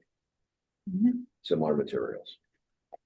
So it's a really handsome building. It doesn't show as good on the renderings that we did, because we were focused more on the grocer than, that's part of this selling to the tenant too, is that, yes, you can see this from Bridgeport Avenue, and this is what it looks like. You drive up the driveway. So if we put up the renderings. I do have the floor plan brochure. You do, okay, you can do that first. Yeah, thank you all. Before we move off the apartment building. Yep. Underneath, for the parking underneath the building itself, is that going to be all open, or is going to be some kind of a screen or mesh or whatnot where you would drive in and then drive out? For the most part, those openings will be open because those columns are very wide. So it's just punched openings along the building facade. But do you Uh-huh. intend to Can you have, drive in and out of them? No, no, there's curbs and sidewalks and everything else to stop people from driving in and out. It's only one way in, two ways There's in, two nothing ways to out. stop people from walking in. No, not to stop people from walking in. why was that approach taken? Not to do some kind of screening? Just make it open parking, like people can just. From a safety perspective. Yeah, So if I'm looking at SP1B. Mhm. And I'm looking at the residential building and trying to track foot traffic. One of the prior meetings, we had talked about how school-age children were going to get to the bus stop, which would be at the bottom of the Bridgeport Avenue entrance. How Or are, eventually prepare a drive? You'd have to come out the entrance of the building, go across the sidewalk by the pool, right next to where the pool is, yeah, cross the driveway, go down the stairway next to the fountain, then turn towards the retail building, and then you end up on the sidewalk going down by the new the building. wall and Chick-fil-A. Yeah, So that, There's a stairwell coming down off of, there's gonna be a stairwell coming to where this potential fountain is gonna be. Both That- sides. Both sides, yeah, Both sides of the fountain. Framed by- Stairwell. Okay, Keep in mind that okay, thank you. So that's still, there's still a way to walk Walk. around the site. It's still. keep in mind that statistically and in reality, if you're welcome to go through all the apartment buildings, the number of school children is relatively minimal, but here it does have a situation where they have a sidewalk that could take them, stairs in the sidewalk that could take them all the way down to to any location, including if the pickup was at the corner of Parrot and there's a sidewalk once you get to the front as part of this approval, there's a sidewalk that runs from the entrance to the corner of Parrot and Bridgeport Avenue, where there is a crossing. Doesn't really matter whether there's 2 or 20, Attorney Thomas. It's a Right. Safety issue, Right. regardless of This what is a- statistics As I show. mentioned in previous meetings, it's a significant, we'll address it at another point, I'm sure. It's a significant walk for students to make in a incredibly high traffic area that's getting busier and busier as applicants come in to this commission to fill every available space in this Fountain Square, so. Even in other parts of town, you could be sidewalks up, people still walking the darn road. I haven't had to see any kids walk the street. On my little tiny street, they all get driven to the corner. Yeah. Every That's kind of weather. Well, It's one of anyway, the things. you know, that might not be the case here, and that's a very good point about the walking. I hate to be a broken record about the parking, but these two buildings are on one level, right? So there's no really access to any other parking, like if at If they night. want to walk, If you want to walk up the stairs, Yeah, I mean, just the height from the corner of this parking lot is gonna be a height for people to go. yeah. I mean, people are Well, just that's so what I'm saying. lazy. You can't make the argument that there's shared parking off hours from retail operations. And Well, I I don't think think you, we've ever thought 1.5 parking spaces per unit was adequate. Right, I mean, Yeah. that hasn't been, 1.5 parking spaces hasn't been really been an acceptable number. Especially when there's Been not presented a yet. real alternative to, I mean, we've had Other than much downtown. yeah. much smaller presentations. And 1.5 has been a burden. And those were buildings with 1 bedrooms. Now we're having buildings with third, give or take, or 2-bedroom units. That's Well, what It you're looks gonna like the draw. ratio is one parking for each studio, 1.5 parking for each 1 bedroom and 2 Two. for the 2 bedrooms. Right. That leaves 0 for anyone else. Then you have guests, right? Right. Zero guests. Right, yeah. parking. if I can address it and, you know, 'cause, we've submitted documentation and I'll supplement it here that from experts in other plans that show that 1.5 is an adequate parking for such a split of this building. Second of all, in one other application, you hired a peer reviewer who would agree that 1.5, listening. SLR's report indicated that 1.5 for these type of apartments is adequate. And the state, while allowing people to opt out, had indicated that 1.5. The fact is that visitor parking is something that people could talk about, but when people go into apartments like this, they're usually not going to be having large parties. They may have parties in the clubhouse for family and everything like that.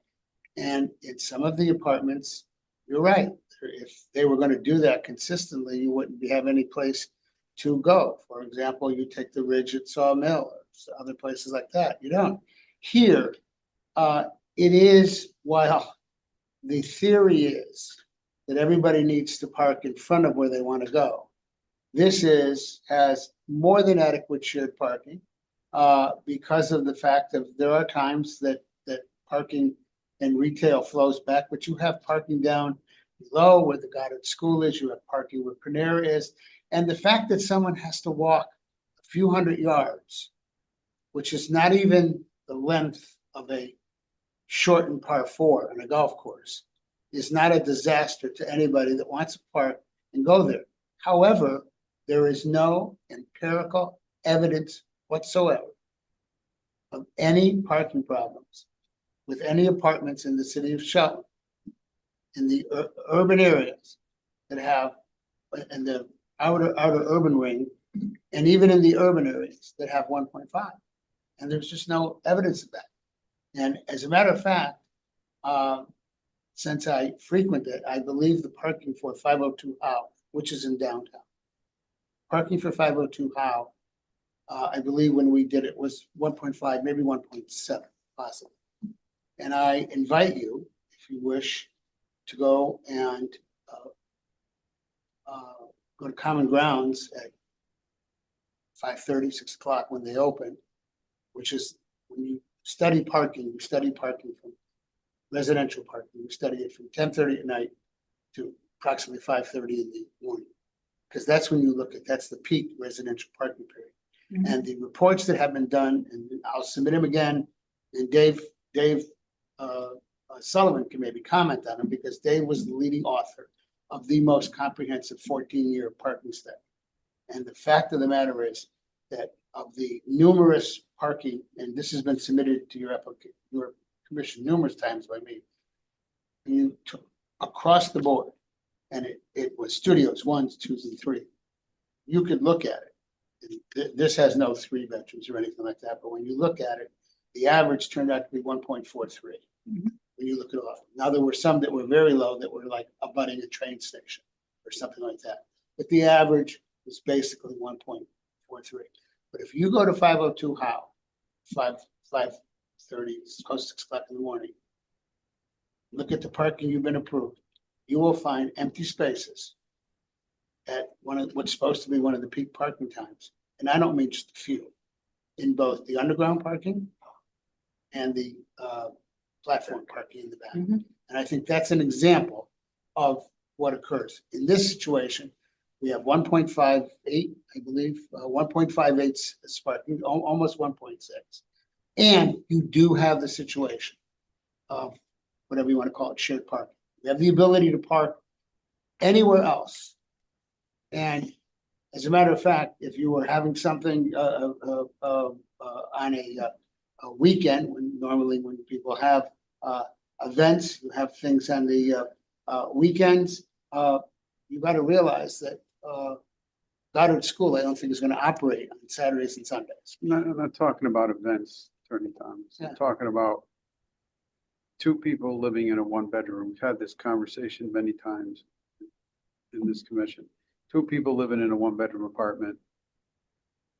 However many people living in a 2-bedroom apartment, there's more than 1 car. And it averages out more than that. It does not average anywhere near 2. But the mathematics here, you know what I mean, we've tried to, that's why we come up with 1. But there is no issue with parking. Going to be apartments on the top next there, and we're hoping to work this out. We've designed it, reduced the number to make the impact, but there's, in a situation like this, being inside of a shopping center, you have more than adequate parking and no need of any issue parking. And frankly, if there are in these kind of locations, if there are parking issues, it's a parking issue for the owner to deal with the tenants, but there's not going to be any parking issues. I disagree.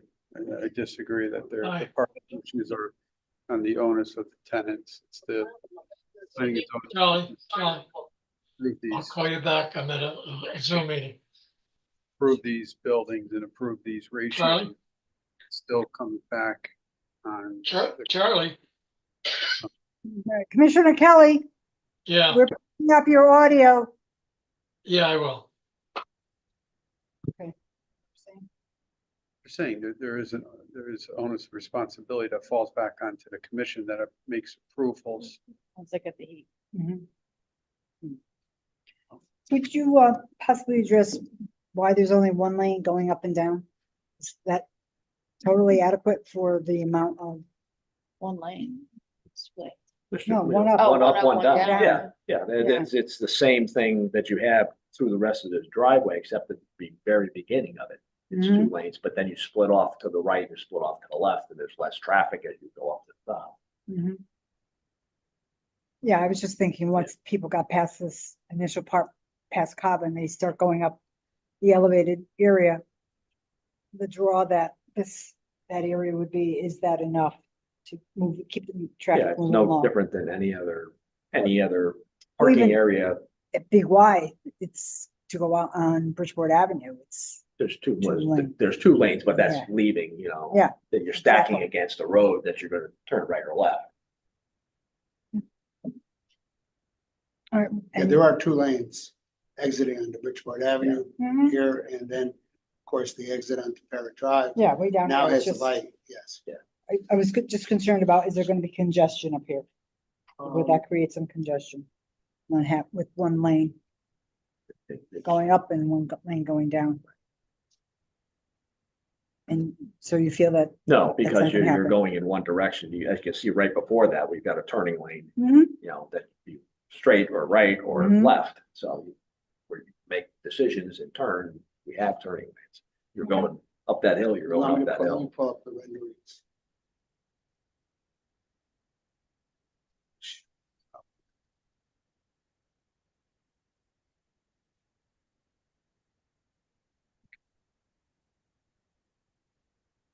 So, well, Dominic's put up is the rendering associated with the grocer. This is what faces Bridgeport Avenue. You can also see the fountain fairly well in there.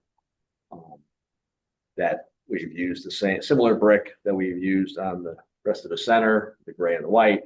And it used the light and the dark ethos above that. Center section's popped up, so that's where the name of the tenant will be with visibility. And broken down the sides of this building by with these squares that are bigger on the bottom, smaller on the top, and the base of the brick. Still a good look as it looks out to Bridgeport Avenue. you feel that that's sufficient enough to tie in with retail one building and? Yeah, because it's a similar ethos color that's on retail one already. The brick is the same as retail one, You've got a dark coping on top, so it's very similar. Even though it's not the same building, it's using the same colors and materials. Mhm.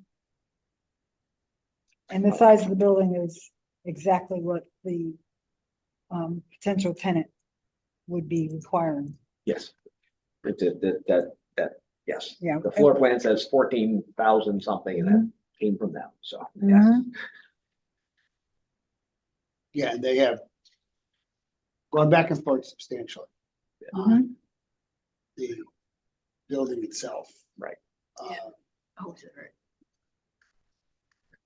Okay, what else do you have for us? Can you tell me? This is the, This is the next rendering is the aerial that shows, you know, the driveway coming up. Panera.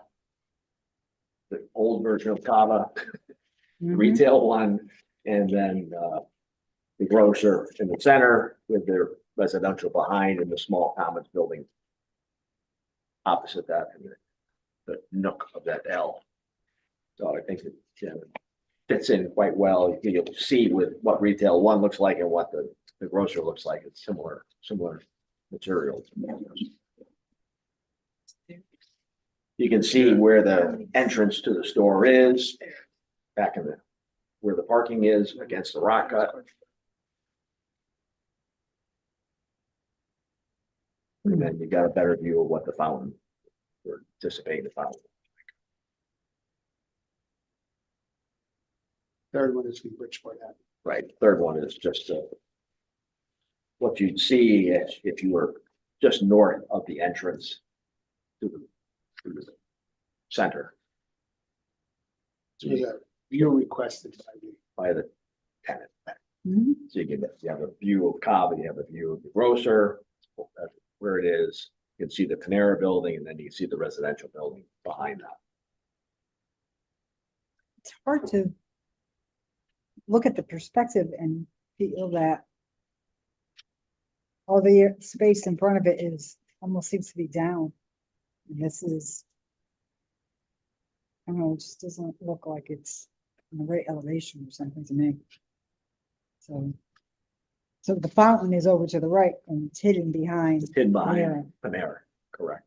From this, It's because drawing at this point, you're going past the entrance. Yes. So now you're going downhill, Mhm. and this is where the slope Yeah, of the building You that's, you the lose slope you on lose the front. the view very, very quickly as you go down. yeah, This is the end. okay.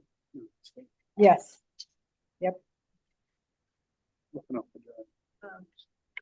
Can you tell me what the height of those risers is on the staircase? The risers, Yeah. they would be 7 inches, Seven. then it could be maximum 7 inches. Yeah. Yeah. So they're accessible. What's next, Attorney Thomas? Any reason you to pick that car going so fast going up that hill? That's just Not a good sign. artistic tell you the license. Let's not put Artistic license. give anybody any Zoom, ideas. zoom. Zoom, zoom. Renderer took some license. Yeah. If there's no more questions of Pat on the engineering or the architectural, at that point, we can, I know that Dave Sullivan is on, he can explain this trip generation letter and comment.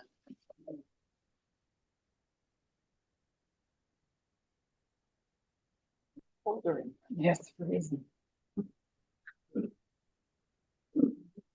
Is Dave admitted?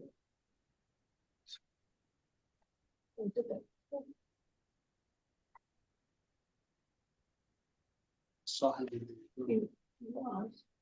Still there. There he is.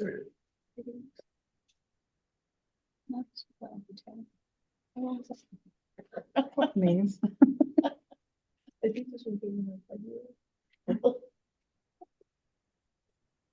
never- No, it's like, yeah, it's like. March. Hello. Okay, Hi. Hi, Dave Sullivan, SLR, professional traffic engineer. The letter is fairly self-explanatory. We do show that with these two land use changes, there will be overall increase in the total number of trips. However, if you look closely, the majority of all of the increase is really from the grocery store replacing the general office.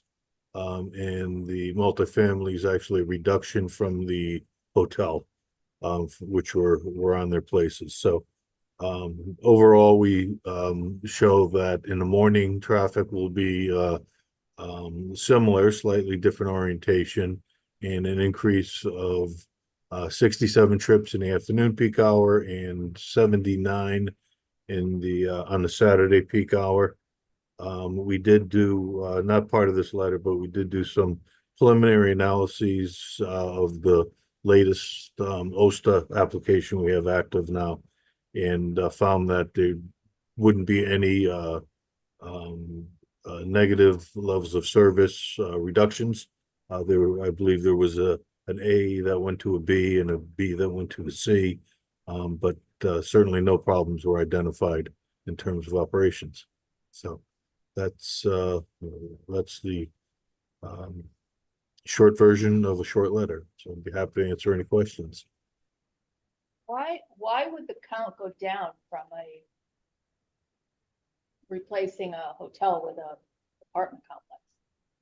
Did I hear you? it's on here. Yes, it's a little bit difficult to hear, but the data we used was based on the hotel at 123 rooms, which has certain peaking characteristics. The data is from the Institute of Transportation Engineers. We're reducing the number of units versus rooms, but also they have different travel patterns. So in a residence, you have a greater spread of some of your traffic. But in general, the residential apartments would generate less traffic than the slightly larger hotel would. So 125 unit hotel would generate more traffic than a 100 unit apartment complex. Yes, that's what the statistics would tell us. Why they have to rely on the ITE and the DOT relies on it. Any questions from the commissioners for Mr. Sullivan?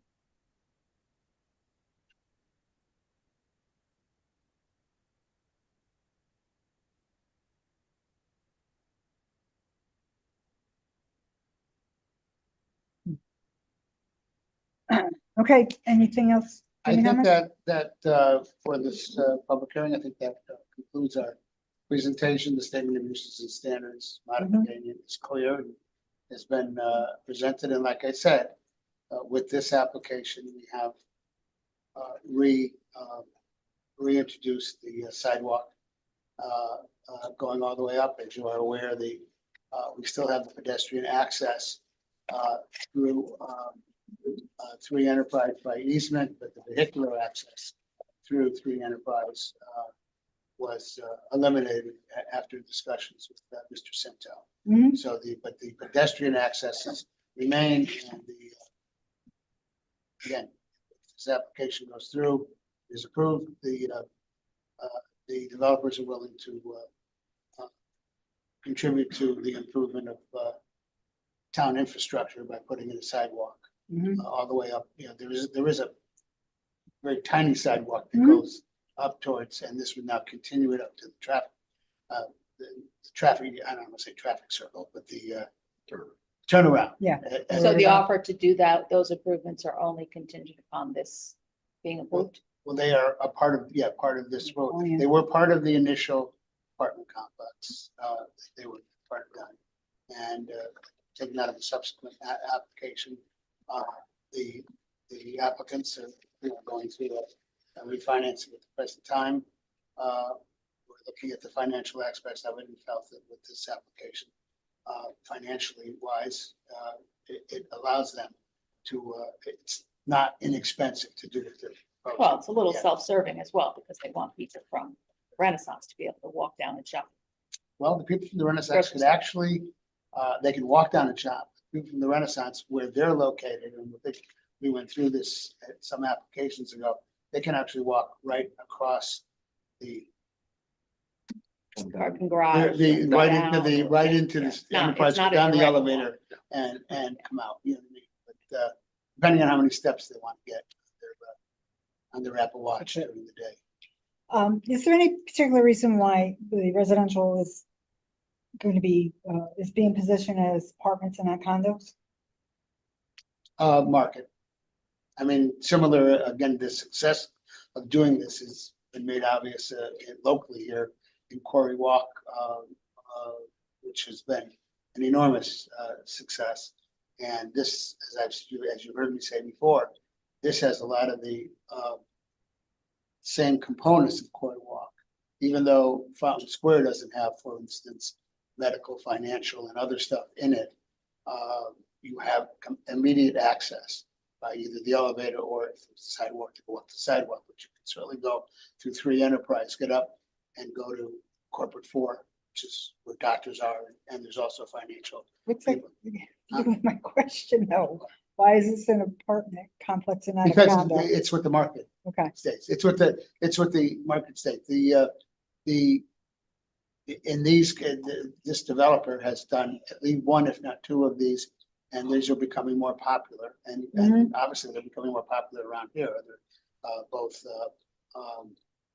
in different sort of ways. Westfield, Trumbull, Westfield will have, now that one's 300-400 apartments in the Yeah, back area, seen and Milford, Connecticut Post Mall. Just what we want to see in Shelton. Huh? Just what we want to see in Shelton. Well, this is, the town is desirable and the location is desirable, and the market in Shelton We need has to raise our shown taxes, the, make it Don't not start so a rumor. desirable. yeah, don't go there. Okay, anything else? Any further questions for the applicant before we go into the public portion and let the public comment? Nope, okay, One so question, sorry. go ahead. Is there any, I'm guessing not, but is there any affordable units in this iteration of the apartment building or no? yeah, it's on the, in accordance with your plan, your affordable housing plan, the number at 100 was 16%. So we're providing 16 at 80% AM. I'm glad Commissioner McGee brought that up because it reminded me when I was looking at the plan, you have specific units that are designated. And didn't we have some kind of ruling that you can't be, can't do that. You can't, set aside specific ones as you have to have X number of units, but Whatever's the next one that comes Comes up. up. for Well, they'll rental. change, yeah, that's one. Yeah, yeah, it'll change. I don't think there's And it can- specific. It can't only be like studios. Yeah, right, No. absolutely. It's not, actually, absolutely not. it's done, the way we did it as percentage of each one. mhm, As That's what you can with the when map. people come in, theoretically, if the first 16 people who qualified for affordable all wanted studios or all wanted one bedroom, you'd have to give it to them. that's right. You know, you have Right. no Right. alternative. But Okay, I the just wanted to point anticipation that out. and experience is that it would be a little spread out. Mhm. Yeah, I just wanted to make sure that was on the record. Okay, No, yeah, we are complying. That number, the 60% came from your Affordable page housing. 26, I think, of your affordable house. Okay. Percentage. all right, so if you gentlemen want to we'll head back in the audience so I can use the seats, but if there's any elected official here in this, from the city of Shelton that would like, here in the auditorium that would like to comment on this application, come on up, Mr. Ingles. Elaine, can you reach the sign-in sheet over there for, In case somebody wants me to, I'll stay with the computer. if there's somebody who wants me to share. yep. Okay. Hey, John, can you turn up the heat in here? This is an energy. I'm gonna turn up the heat in just a minute. Oh, boy. Okay, Electricity's not free. so Set you up. identify yourself Hi. for the record, please. Come on over here, John. This microphone is better. If I could, but Yeah, you go on, be close to the mic. I don't want to be close to them. Then move the mic. Then I'll move the mic over to you. Whoop, here. No, I won't. I just, I think it only goes so far. Yeah. Yeah. Okay, we're back in business. yeah, it probably isn't too good anyway. Okay, so say your name for the record, sir. John Angley, 676 Long Hill Avenue, Shelton. I want to start by saying, I sat back purposely. I have hearing aids. I turned them all the way up. And I was able to hear you. Surprisingly, I was able to. So I didn't miss too much. However, it's difficult to not to have, and I believe it's a bit of a disadvantage for the public to try to see what's on that screen. It's so small. It's not big enough. I couldn't see it. I didn't have what you had, the documents that you were given and that you were talking about and you were referencing. I didn't reference that. That's a shortcoming. So what I suggest is putting the public at a disadvantage, give us the same opportunity. Give us the opportunity to access that document and give us the opportunity to look it over and to keep this hearing open so that we can again come back and comment on it. Mhm. Because otherwise, I'm at a tremendous disadvantage. Were they posted online? They are posted on. They were online, John. But the That doesn't newest, mean anything to me. I'm the public. I came here to voice my opinion and just look and see the documents and so forth. Now the public's got to go online and do all this research. that's in lieu of the public coming to City Hall and picking up a hard copy during business hours. I didn't even know this was given to you tonight. How could it be online? It is online. But how could it be online if you were just? These are just hard copies. These are just hard Yeah, copies. why- Yeah, No, they wouldn't give it to them tonight. They would, those hard copies They- would drop off. So, We- okay, why Yeah. wasn't I offered a copy tonight? because they don't make if the public wants a copy, they have to go to City Hall to request the copy. That's how it's always been, John. But it was on the screen up there, but it was too small to be seen. I have copies for you.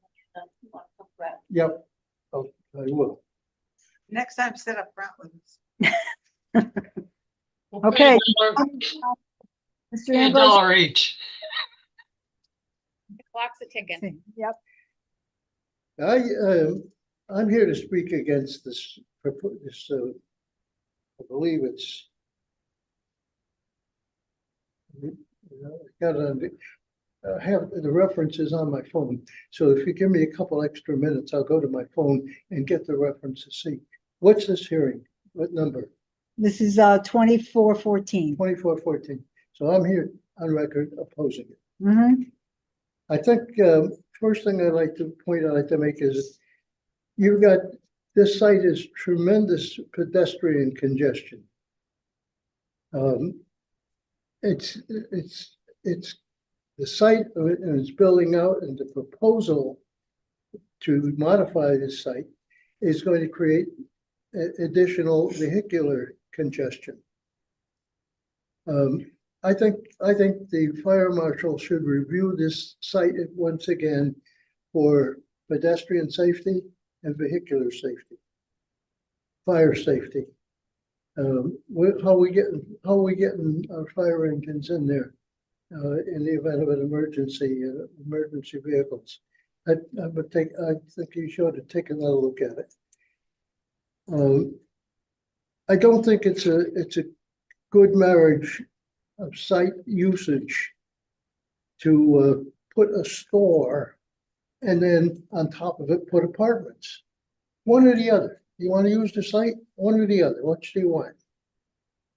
And or are we going to change our mind 3 months later? We'll come back and read something else. I just don't think a store and apartments are good compatible site use. The hotel was no longer in the picture. So that's out of the picture. So the references to the hotel, forget it, that's gone. So when comparisons are made to the use of the site for the hotel, it's gone. It's no longer here.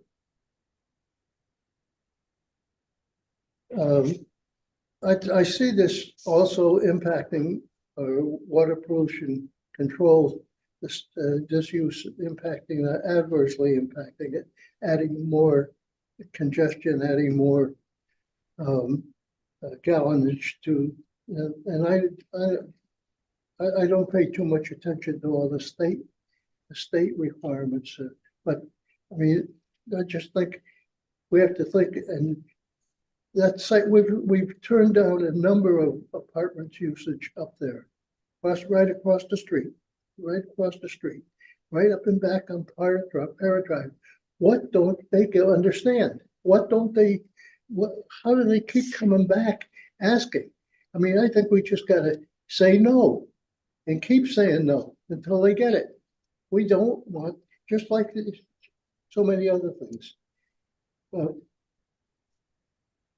I hit the numbers if I've got them right. 16 studios, 36 two-bedrooms. How many people can occupy a studio? Is there a number on that? I mean, Could be 2 up to 2, if it's a couple, but is that, could be. is that, yeah, I know, but I've seen living where people come in and get a 2-bedroom and sleep in shifts, and you end up with multiple cars, multiple people in and out. And so the apartment studio doesn't mean one person to me. It can mean more than one person. And I think it's just misleading. If you think of it in those terms.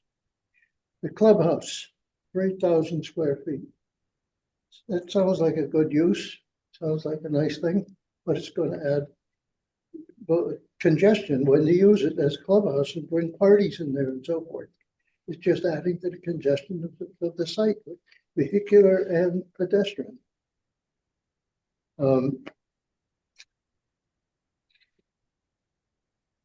I guess my objection to this is the site is building out. It's coming along nice. It looks nice. There's a lot of positive things to the site, but this just is going to make it over congested, overused, and and I think it may impact the safety of the site.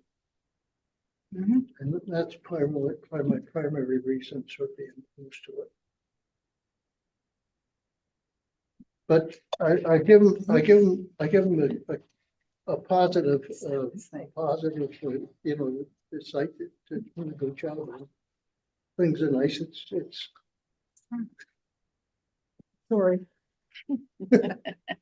Okay, Do I get 2 extra minutes because I of gave that? you 3 before. Thank you very much. Thank you, Thanks, Mr. Jen. Inglis. Is there any other elected officials here in the auditorium that would like to comment on this particular application? If not, we'll go to people who may be participating remotely. So if you are an elected official of the city of Shelton, you're participating remotely and you'd like to comment, please use Zoom's raise your hand feature or dial *9 on your phone to be identified. Ms. Castro, do we have anybody? No one. Okay, so we'll go back to if there's any members of the public that are here in the auditorium that would like to speak or comment on this application. Come up to the desk. And seeing none, I'll just ask if there's any members of the public who are participating remotely that would like to comment on this application. Please use Zoom's raise your hand feature or dial *9.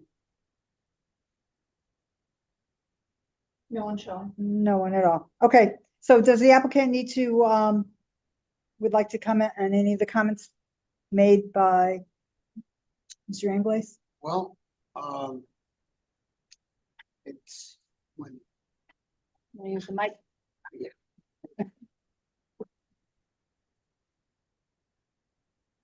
great respect for Alderman President Angles, but yes, the project is coming along very well. My clients are experienced developers.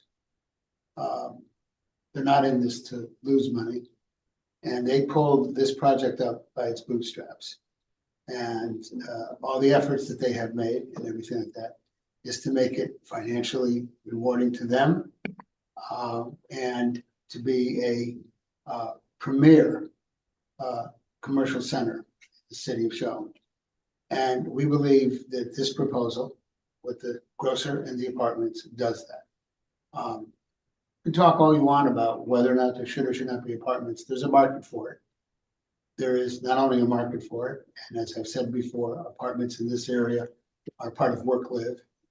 And the work-live has been elevated even more at this point because we have a specialty grocer. And as Commissioner Parkins asked me, yes, in order to do extra things, unless your clients are Mexican drug lords laundering money, they need to create an appropriate source of income to pay for what they're going to propose. And that's what happens in this proposal. When the specialty grocer came back on the scene, there was a pending approval for 179 apartments. But the decision was made to come back in with this application after looking at it. And as we've introduced to you before, the tenants that are in the place, which is an obvious given, would love to have residential of that nature.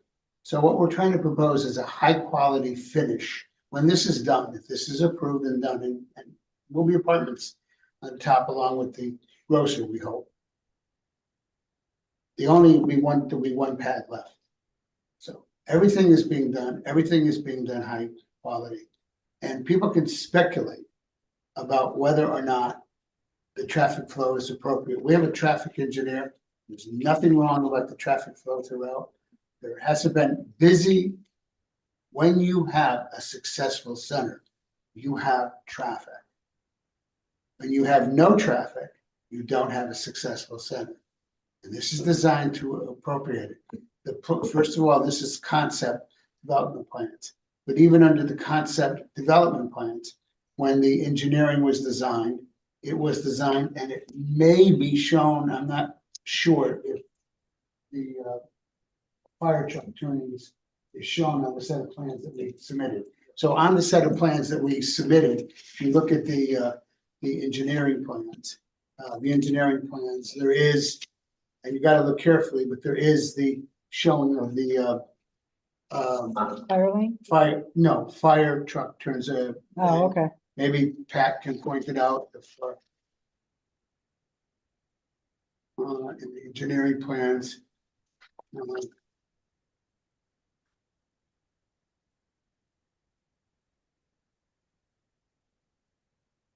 here, so.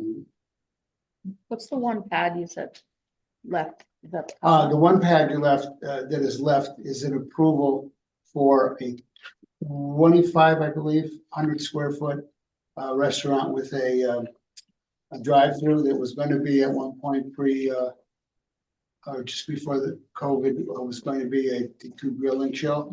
It was not approved to final site development plans. It was approved to concept plans. It was in the application that was made before you, I believe in, Where's the location of that?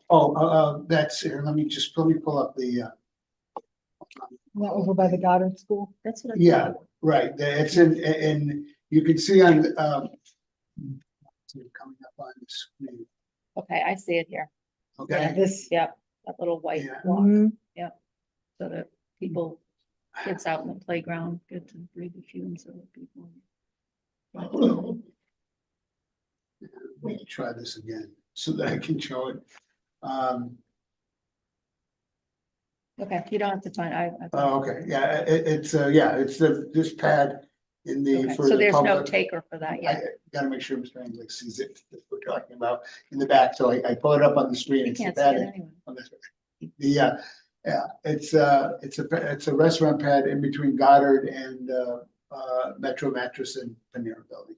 That will be the only pad left. It was approved for initial concept plans along with Goddard and the extension of the Retail One building, which is now Mercado, which was approved for at that point, that 4,000 square foot extension, which has become Mercado. Yeah, at some point in time, way back when, on that side of the property was supposedly going to be a bank and that. Oh, there was another 7,000 plus square foot restaurant, and then where Goddard was the bank. Banks don't do brick and mortar anymore. Right. Yeah. Well, the market changes. So Attorney Thomas, did you have some other comments that you wanted to?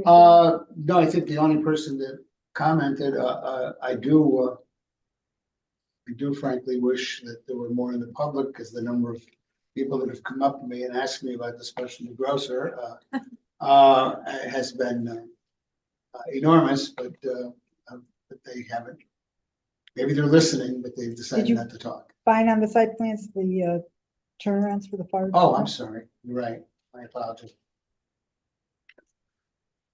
Yeah, I looked on that, but it's not shown. It used to be, it was on previous plans. It's the same No, configuration. it was on, The loading dock is shown, but the fire truck going around the residential. is not. okay, I'm sorry, then I misspoke. We can certainly Added to Clarify that. it's not turned on probably. I know, yeah, I Same saw the, configuration as before. yeah, this is the plan SP-1B. Those turnings are not, That's for the loading dock. okay, that's for the loading dock showing well, that's showing a tractor Show the trailer. tractor trailer to Yeah, get in. oh, that's what. You Manny can explained get to me. there. It's showing the tractor trailer, which is larger than any of the, so it shows that a tractor trailer can maneuver around through the site. Okay, anything else for us? That's all in replying, and there were no other comments. Again, I already addressed the issue of the parking. I think there's more than enough here, and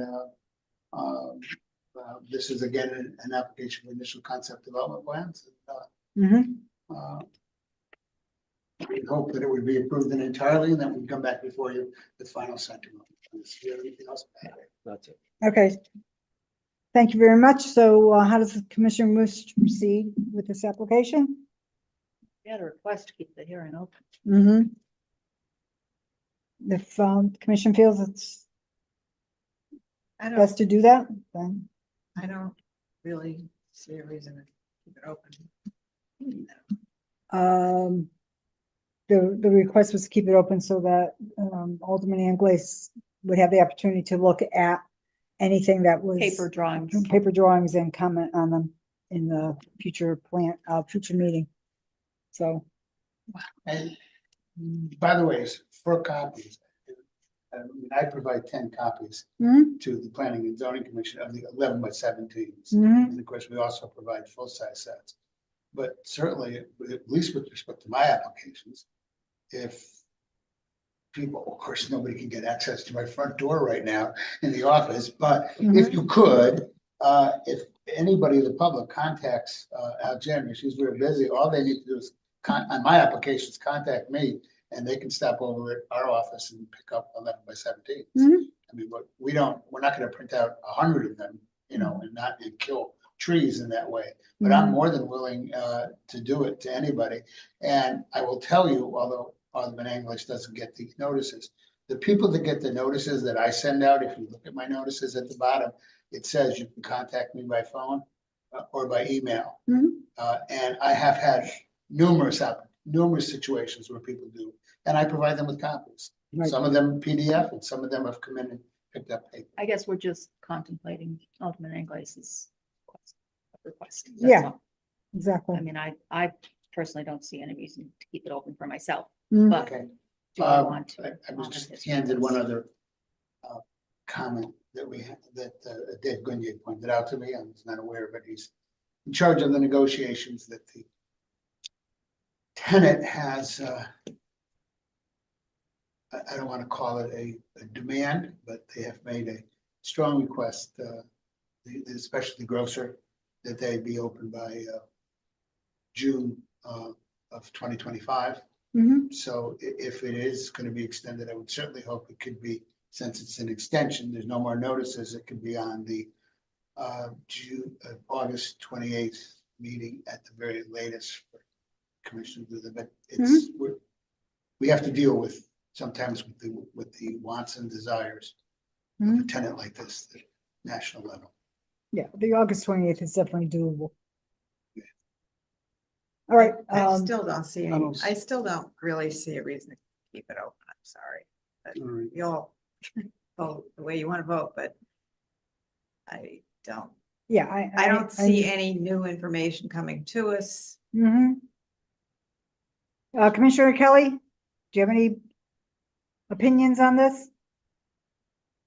Well, if he feels that it should be kept open for safety and whatnot, I don't see a few weeks would hurt on keeping it open for that duration.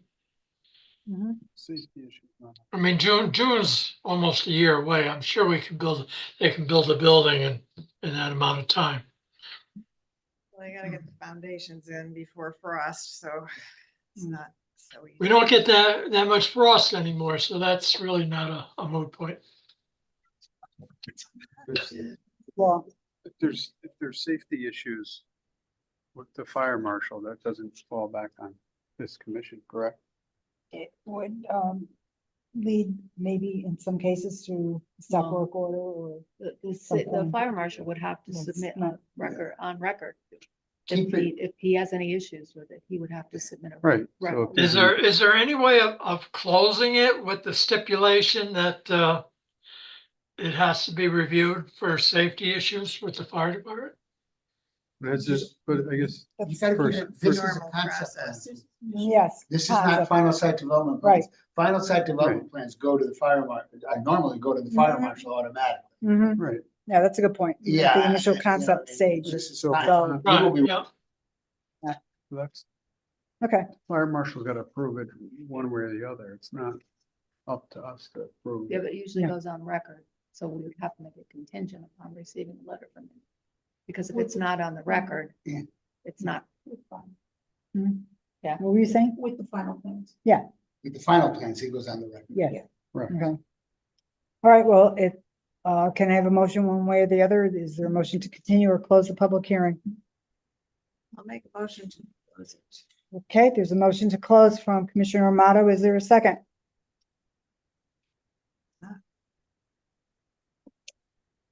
We need to vote Do on we this. have that stipulation in it for the fire marshal to look through it? on final development plans. This is initial concept. Yeah, I know what it is, but still, there's a question out there. That's why I'm asking. The question of having the fire marshal weigh in on this is something that would be taken care of once the final site development plans are filed. Then he Sure. would have access to them for comment. Yep. That I know. So, I'll second that motion. all right, so Commissioner Cristiano is seconding. So on the motion to close the public hearing made by Commissioner Amato and seconded by Commissioner Cristiano, I'll do a roll call. Commissioner Perkins? Commissioner Kelly? Aye. Commissioner Cristiano? Aye. Commissioner McGee? No. You're a nay? Is that what you're saying? I'm a nay, I'm a nay. Okay. Commissioner Amato? Aye. And chair votes aye. Motion is passed by a vote of 5-1. Okay, so this item will be on the agenda of an upcoming meeting for discussion. Thank you, gentlemen. So now we're going to move to application 2413, which is the Cava building, and from the agenda of read, it's Dominic Thomas for Fountain Square LLC and FS Shelton LLC at 745 to 795 Bridgeport Avenue, Assessors Map 28, Lot 18, for a minor modification to add a patio to the 2,500 square foot building to be occupied by Cava. At a previous meeting, we did identify the fact that the elevation that was given to us was just a single elevation, and it was with the request that it would, for a patio that was going to be added to the building. We had never seen any exterior building at all. So can you start from scratch, Attorney Thomas? Yes. So, one thing that I just and I realize I haven't passed it up. These are two-sided. This is what I uploaded. Oh, first, Attorney Thomas, Tony Thomas Street, Main Street, Derby, Connecticut, representing the applicant. So, and I believe when I initially filed the application, I think I may have overstated the application in that, while you want to look at in a PDD, you want to look at what the patios look like. But I just wanted to point out to you that the original 2018 approval, concept and final site development plan, phase 1, there was a patio on the 25,000 square foot building. So what I did two-sided is the original site plan. Is the original site plan, and I will put it up on the screen for those that are Zoom. It's the original site plan from 2018, I believe, and Pat is here to talk about the original elevations and everything. And basically the patio is in the same location. So for those that are, let me start by getting rid of a few things that are up here that aren't appropriate. Which on the backside is where the trellis is in Yeah, I here. want to. Madam Chair, as he's pulling that up, you can educate me. What's that? Oh, So a 2018 approval, Mhm. is that still active or Oh, yeah, it's the there is initial a concept 2000? development. for yes. Yeah, for the original one. Yeah. That's Are you it? talking How- about from between 2018, 6 years, now it's 24? Right, how long does 2024? the approval stay open? Is it an infinite amount of time that approval stays open, or does the developer have to move forward on a? Isn't it 5 years? Well. That's for if a I site, can- if it was a separate, this is Yeah. a PDD, so it's. First of all, the Different. zone was established in 2018. And the final site development plans for phase 1 were approved in 2018, and And the foundation permit was the still there. entire, well, it's been phase 1, phase 2, phase 3, phase 4, and phase 5 Mhm. have all been approved site plans. But those site plans that were approved in that time period, those site plans, in the 2018, actually through 2020 period, then were caught up in the Public Act 21, I think 132, if my number is correct, which is the Public Act towards the end of the pandemic, which then extended your site plan approval. Your site plan approval from 5 years, well, actually, it had received an extension back in 2011 after the Great Recession, extending it out to 9 years plus 4 for 9 years plus 5 for 14 years. And then in 2021, site plans were extended if they fell into the category to 14 years plus 5, a total of 19 years. But and that would assume that that supersedes any regulation or other statute. But in the form of a PDD, and this is the situation, the site plan for instance, that the 25,000 square foot building was part of, was built out almost entirely. The only thing not built out was this 25,000 square foot building, 25. but it's well within the time period. And there was a foundation plan. Oh, yeah, the foundation plan was The submitted foundation was built, and actually. and approved. It was just a matter of finding the tenant at that point. So that's where we're at now. So what Thank you. Good to go? Okay. Yeah. trying to do here. Okay, so this is what for, hopefully, why does, oh, here we go. This is for those that are on, the members that are on Zoom. This is the two-page, well, two-sided thing here that showed you the site plan back in 2018 and the phase one plan. And what I will do is blow it up to show you the patio location on the 2,500 square foot coffee shop. And you see the location of the footprint of the coffee shop. Mhm.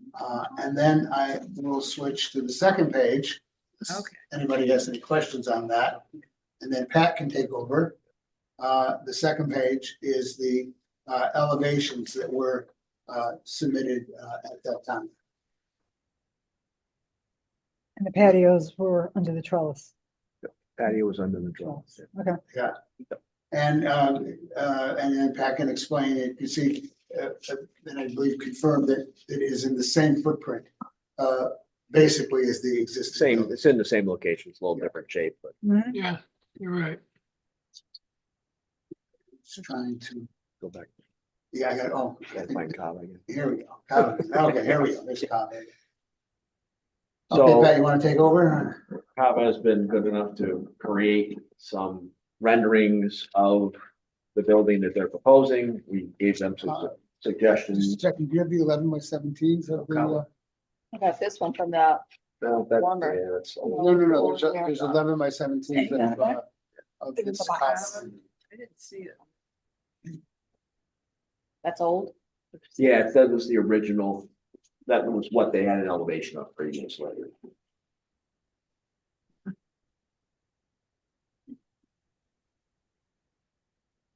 Jimmy wears yet another hat. And the There it router. is. Okay, these are the big ones. Okay, yeah. You. So Kava is going to be the coffee house there. Am I correct? Right. Yeah, it's not a coffee house. Coffee house was eliminated the day, So what is it? day the Panera lease. It's Kava, which is a Mediterranean style restaurant. Oh, okay, it's a restaurant then. Yes. Like the Okay. urban. It's like- Right, similar to that. Okay, So on the next page from the front page, there's a listing of materials that will be used in the building. What they've done is they've used a similar brick. It's not the exact same brick. It's a similar brick that doesn't have the darker grays in it. It's the same white color, whitish brick that is in the other building, all the other Is buildings. it brick or stucco? No, there's a brick water table at the bottom. Oh, Okay, and then the ephes facade is an off-white color, similar color to what we have in the center, so it's not a big deal. Parapet is the black that we've used. Mhm. They had a wood canopy. We have black canopies and the rest of the center, but some of that is part of what their image is that they have as their buildings. Their buildings are very simple. so Every it's one of gonna them- be wood or black? It's gonna be wood. Wood. What's shown here. Similar, but not the type of wood. as Right, ricotta. it's cable supported, like the black ones are, but it'll be wood. They have facilities, locations in other places? Yes. There's Not- one in Raleigh. I've been there. Oh, okay. We're in Southington. No, that's not, the Southington one is not this company. No, No. no, that's a,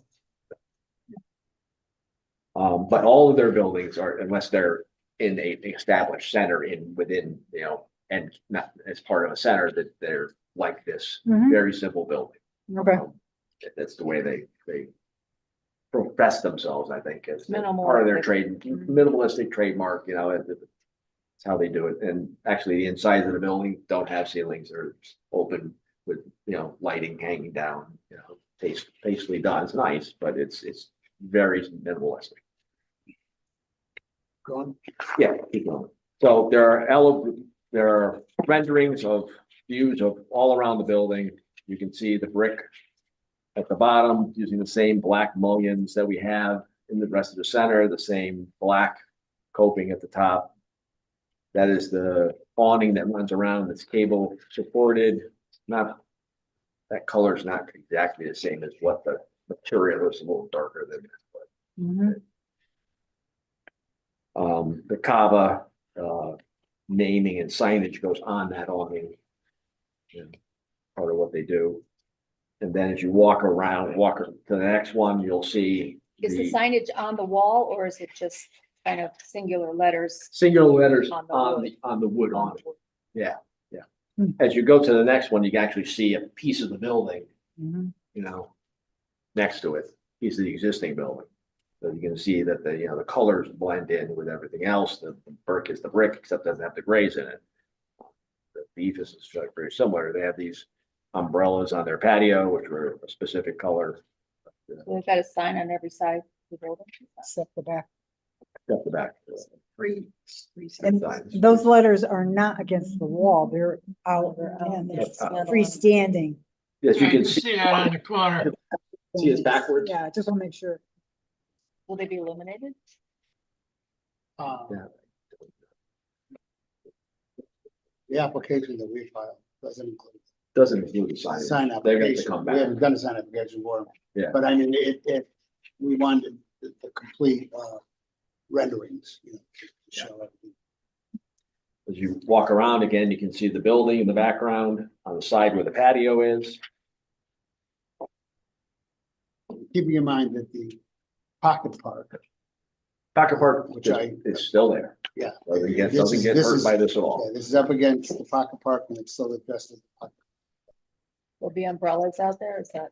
Yes, there'll be umbrellas out on the patio. So the side that does not have the signage faces retail one or the driveway? The or- side that does not have the signage faces the pocket park. Face the park. So, yeah, and that's Bridgeport Avenue. No, no, that's the No. driveway up the middle. Towards Faces Panera, north, actually. Towards Oh, Panera. okay. faces north, Faces towards. faces near. Okay, got it. So you can see And that's The driveway. There's the, Yeah. there's the back from a different angle, right? This Mhm. is. Yep. And then this is a. The last one is just a close-up of the patio. It's got a little green wall in front of the tables and chairs by the awning. Where's the trash enclosure or whatever? It's in the back, I believe. There's a little blind that they've created in the back. Right, it's wood in the back, yeah. Keep going around. Right on the bottom there. But what they have been told, there is no trash enclosure for this building. They are bringing it behind retail one. There's a trash enclosure on the corner Mhm. if you go behind retail one. All right. So they have to hold it inside. They hold inside and wheel it over. Okay. How do they handle deliveries? Mhm. They're gonna be off hours deliveries that they're pulling up into the parking lot. Okay, Same way the other restaurants, Well, that's the best laid plan. Mhm. We don't know how deliveries go. Well, usually the tenants try to facilitate, they can't be perfect all the time. Facilitate it because it's to their benefit. To have the deliveries not interfere and have somebody customer then decide. I know, just saying, delivery trucks have their own schedules. Yeah. So I think they've done a pretty good job of trying to conform with what the center looks like and keeping their trademark minimalist exterior. And I think Pat pointed out that color in the colors in the rendering that you get Not sometimes always don't, the best. which is why they. That's why they gave you provided that second page. That second page. They really give you a actual much more accurate. photos of what the colors are. Yeah. That was, nothing is Understandable. more drive you crazy than printing things out. It's not coming out right. Okay, any questions for the applicant? From any of the commissioners? I don't know if they want to speak, but I will tell you, looking at the participants, that Molly Nostrin and Chelsea Lefevre are on, both of whom are representatives of CAVA. Mm-hmm. Do they have anything specific I to don't say? know, well, they're not admitted. If you want to admit them, in case they want to talk, I don't know if they will. I know Molly was traveling, she could not see the video, so she couldn't comment. She is, being promoted now. Okay, and then it's Chelsea. Who was the third one? Oh, yeah, that was Caitlin. And Chelsea. Just want to give them the, Hello, this is Molly Nostrin from Kava. All right, identify yourself for the record. Yep, so address is 237 11th Street, Brooklyn, New York, and I'm a senior design manager for a Kava restaurant. So I think Dominic did a pretty great job of summarizing what we're looking to do for the exterior here. So still maintain some of our brand standards, but make it so that we fit well within the rest of the Fountain Square Center. We usually try to go for kind of a light, bright, airy look.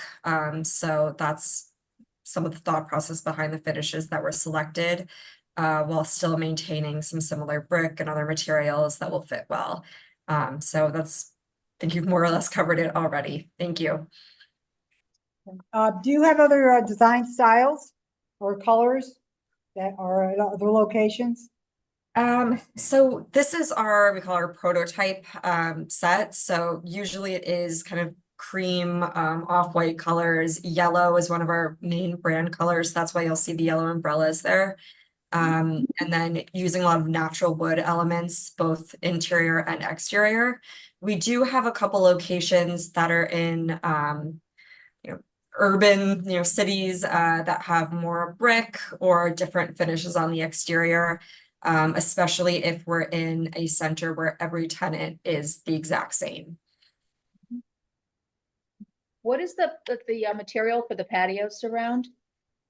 It's a breeze block that is painted that light kind of warm cream color to match the ephes on the building. And cement, or is it material? Yes. Wood or cement? Cement.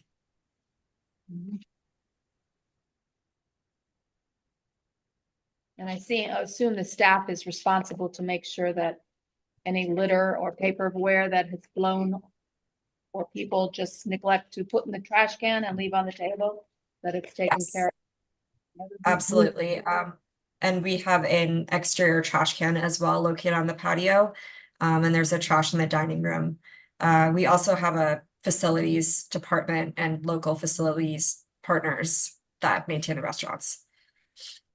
Well, the point is that this one side abuts a public, we call it pocket park.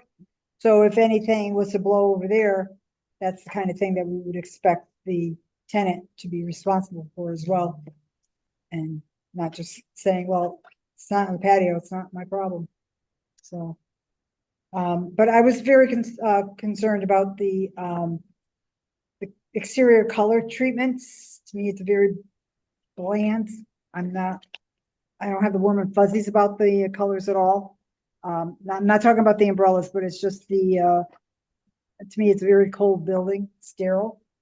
And I was just wondering if you did use other, exterior treatments at your other facilities. This is usually our set standard package. So this is usually when we're building out a freestanding kava, the palette that we work with. Just trying to keep it kind of a lighter look. We try to avoid using dark colors, and incorporating wood to keep it kind of warmer or more inviting.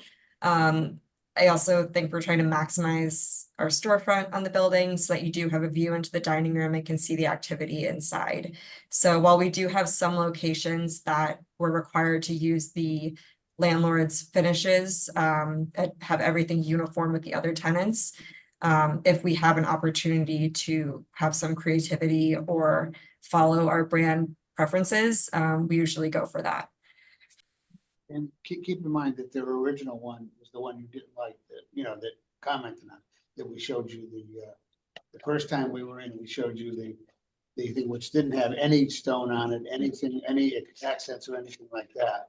And so we went back to them and they were very accommodating, showing us the materials and incorporating the brick, which came very close. We had to send them pictures of retail one so that they could find the brick. So they were very accommodating at addressing, putting a brick band on it, which they normally don't do, and other features like that. So the exterior treatment closely resembles retail one as possible? It is as possible. As Pat can explain to you, the brick is The brick is the it's same white, It's a grayish grayish brick. white brick, but you don't have the dark spots in it. Yeah, if you look at retail one, there's some dark spots throughout. The gray spot, This one is just, the same monolithic. this was, Right, but the facade of retail one isn't that same color all the way to the peak. No, Yeah. it's the piers essentially are. Yeah. are the Yeah, brick. that's what we Some showed them. elements that are Yeah, been brought in. yeah, we showed them the elements, so the elements can be brought over, some elements. Is the landscaping specific to Cava as well, or is that just gonna be generic Connecticut? I mean, you're gonna have cactus plants or what? No, no, I think we showed it in the, yeah, There is a native cactus, believe it or not. It's Is there? already in There you go. Connecticut. yeah. Really? I mean, you look Yeah. at in the rendering, the landscaping was, we did send them the landscape plan. And the show, the generic landscape For plan. the was most part, approved it looked pretty generic. way back landscapes. when, and they incorporated it, into the rendering of this situation. I'm not saying the exact plants, that obviously when You gotta run it by me. the plantings have got to go by Commissioner Matt. Right. I kind of like this aesthetic. I do as well. It's just different, it's Yeah, just not- I like it. Reminds me of being in Arizona for some reason. Mm. Adobe. Something like that. Okay, anything else, gentlemen? Any other comments, questions, or concerns for the applicant? No. Okay, how does the commission wish to proceed on this? What are our options? Motion to approve or deny? Oh, we can go right to approve. Let's do it. I agree. Wrap one up. Mhm. We don't have to draft it up. It's just a. No, it's straightforward. Yeah, it's just a Approval. straightforward. I agree. I'll make a motion to approve as submitted. Okay, Second it. I'll second that, Commissioner Kelly. You were already beat. Well, that's good. okay, so there's a motion to approve from Commissioner Parkins, seconded by Commissioner Cristiano, and on a roll call, Commissioner Kelly, Aye. Commissioner Parkins. Aye. Commissioner Cristiano, Aye. Commissioner Amato, Hi. Commissioner McGee. Aye. And the chair votes nay. I'm sorry, ladies and gentlemen, but I don't feel that this particular building is very attractive. It's too bland and too sterile, and I do not think it fits in with this complex. Thank you. Okay, and so the motion is passed by a vote of 5-1. Next is old business, and the first agenda item is application 2407, which is 390 Shelton Avenue. Chris Russo for B-Wiz LLC at 390 Shelton Avenue Assessors map 89, lot 29, and R1 zone for a planned development district on 5 acres for 60 detached dwelling units.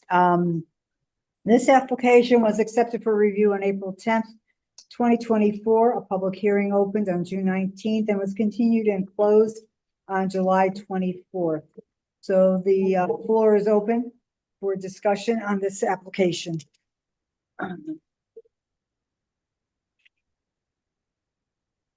Anybody want to? Well, I guess I'll start. My issue with this application is that I just do not agree that it qualifies for a PDD zone change. It's not within a SDA. As stated in the last sentence under 34.1, a PDD shall not be used when an alternative conventional zoning district is available. Currently, the property is zoned R1, which would allow possibly 5 or 6 homes as right. Also under 34.2, PDDs may only be established by the commission within an SDA or to accomplish a transition between single-family residential use and an established non-residential use. Well, I understand the applicant is citing the bordering open space that was dedicated to the city as a non-residential use. I just don't agree with that. You know, our PDDs have had an immense positive impact on our city as a mechanism for desirable development in the areas within the SDAs that were identified through detailed land use analysis and included in the long-range plan, such as downtown, River Road, Bridgeport Avenue, where many residential developments have been integrated into commercial areas. I personally just do not believe it was ever intended for PDDs to be issued in residential zones using open space as a transition. I completely agree with you, Ruth, and I think that was very well stated. Okay, do you have anything to add, Mr. Model? I had a kind of a pet peeve with this whole presentation with them calling it cluster zoning. I've read a lot of different definitions of clustered zoning, and even though we don't have that in our regs. Talking about cluster housing? Yeah, Okay. cluster zoning. If it were by almost any definition, and there are a lot of them, but all of them would use the base density of the area with the traditional zone, allow development to be done in a more condensed way, but then leaving the acreage for open space or some other public purpose. And it doesn't mean just jamming as many possible units as you can onto a site. So I think you're trying to say that the residential would be clustered in one area of an overall parcel, Right. leaving more. You said it open better area. than I did. Thank you. So Yes. I'm just thinking back to previous applications from other projects that we have come, and that was one of the things I think that at one point they showed this would be like the conventional way, but this is the way that we are proposing to do it because there's more of a public benefit. More of a public benefit, and Yeah. it's a Right, benefit there's to no the public developer. benefit to this, as No. far as I can see. There is definitely a benefit to, to the applicant, which is they're certainly their right. People are in things to make money. But I don't think it benefits the city. I don't think it benefits the existing neighborhood. There may be some type of development that may be applicable to this area that offers more units, but there has to be some benefit to the city in order to accomplish that, and not through a PDD. As I said, well Whether stated, it's Ruth. through a zone Yeah. change or something, Yeah. or text change, it's just not through a PDD zone change. I think as a commission, we've given this due consideration. Try to look at it from all angles. Okay, Commissioner Cristiano, Commissioner Kelly, Commissioner McGee, any of you gentlemen want to comment? Yeah, I can comment. It is a bit much for the 5 acres. And as Commissioner Parkins said, I think if there's a change or something, maybe the developer could look at it a different way and change it, come back. Okay. Commissioner Cristiano, Commissioner McGee. So I appreciate the comments of my fellow commissioners, not to repeat, I think all the highlights have been mentioned, especially by Commissioner Parkins. We have spent a lot of time on this, and perhaps if there were a presentation that brought some kind of benefit to the community, would be more palatable to consider. Okay. All right, Commissioner McGee, you want? I concur with a lot of the comments. Yeah, I don't see the public benefit. There's no sidewalks, there's a loss of green space, there's limited setbacks to protect wetlands and the existing open space. At first, there's a sewer line going through Aspetuck, then there's a sewer line going up and connecting to Shelton Avenue. If that's the case, that's also now impacting a little stream, a wetland over there too, which is concerning to me. Yeah, and overall, like, I don't believe the original intention of PDDs were to be used in residential zones like this, and their rationale for doing so has not convinced me. So that's how I feel. Okay. All right, we can deny the application straightforward as presented. We could deny it without prejudice. We could approve the application as presented.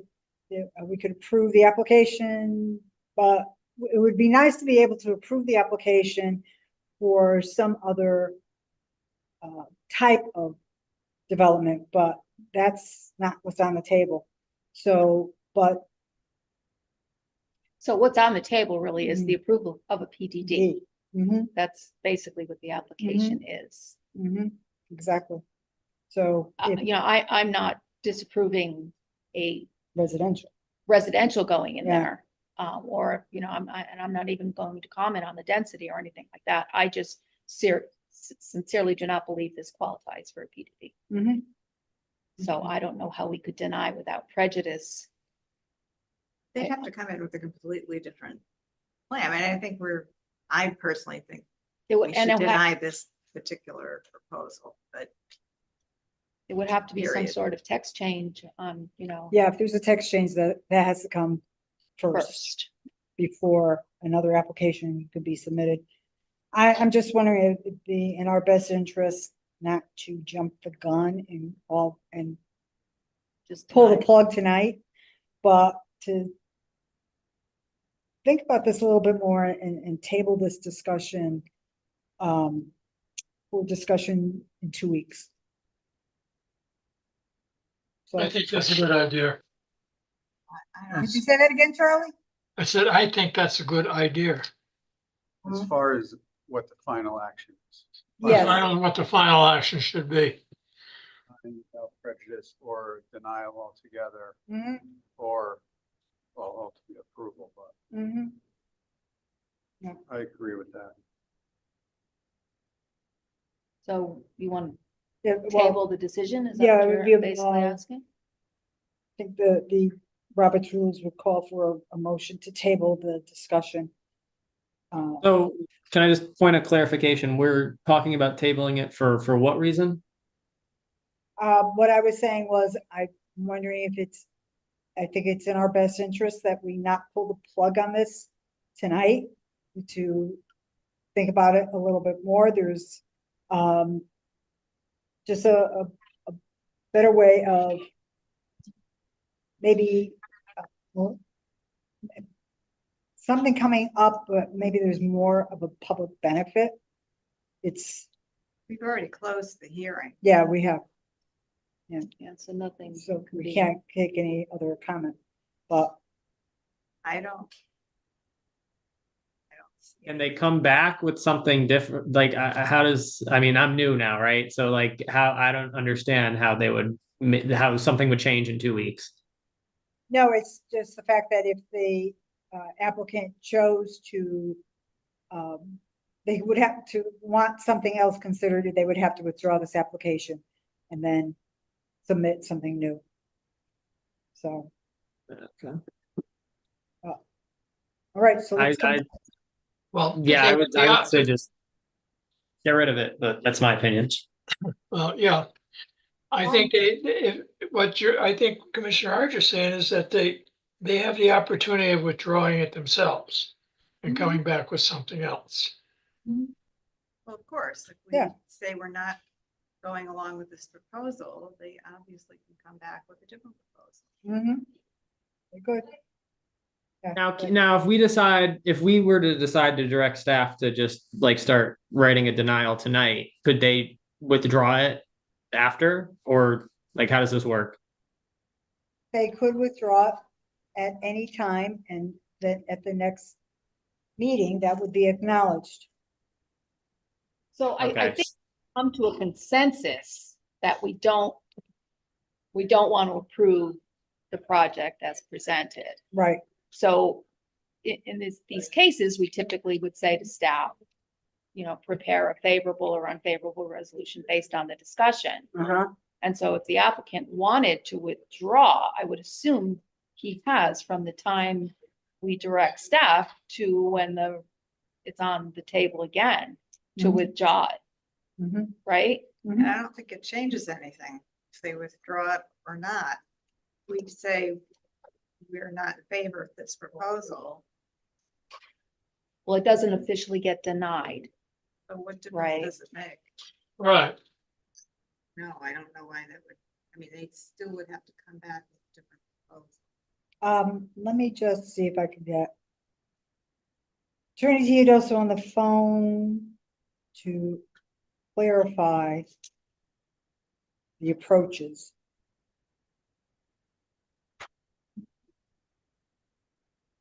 I'm sorry? Well, we're live. Hmm. Yeah, but the answer. Good evening, Attorney Teodoso. This is Ginny. I'm in the the Planning and Zoning Commission meeting. I was just wondering if I could put you on speaker. We're at the point in the agenda that we're talking about application 2407. And just wondering if you could help us with the different approaches that we have been discussing at this point in the game for this application.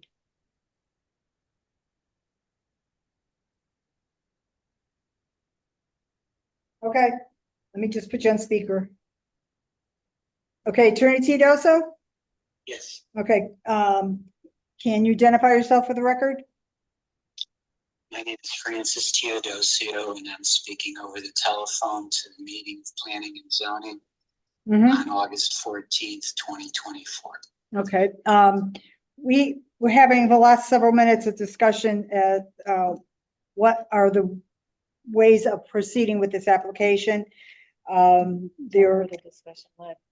yeah, Commissioner Parkin started off with extensive comments on why she felt that this particular application did not qualify for a PDD. Other commissioners weighed in as well. Commissioner Amato had mentioned that she felt that the cluster zoning was not appropriate or might have been identified as this, but not appropriate. There's no public benefit. Commissioner Kelly felt it was a bit much for 5 acres. Commissioner Cristiano had said you would like to see something that is more of a benefit to the community. So we thought that our options were that we deny the application as presented, approve it as presented, deny it without prejudice, because that's all that's on the table. And I didn't know if there was anything that you could weigh in on as to whether or not our approach was appropriate or not. I think you said that your choices that you've brought up are deny without prejudice, deny, or approve. Right, correct. Or direct staff to prepare a resolution, which is what we would typically do for this kind of. So are we directing staff to prepare a resolution, since we've kind of come to a consensus that it really doesn't qualify for a PDD? If you're asking me if you're directing staff, I mean, it's your choice to make a decision this evening or to do it through a resolution. your process is normally that you do it through a resolution that's prepared. That, Did John fall? Attorney Tito, so could you just hang on a minute? We had, something happen in the hallway outside the, hearing room, the auditorium. John. Okay, the commission is gonna stand in recess. Fell or well, he's sitting down on the steps. Who is it? John Angles. Oh, wow. Yeah,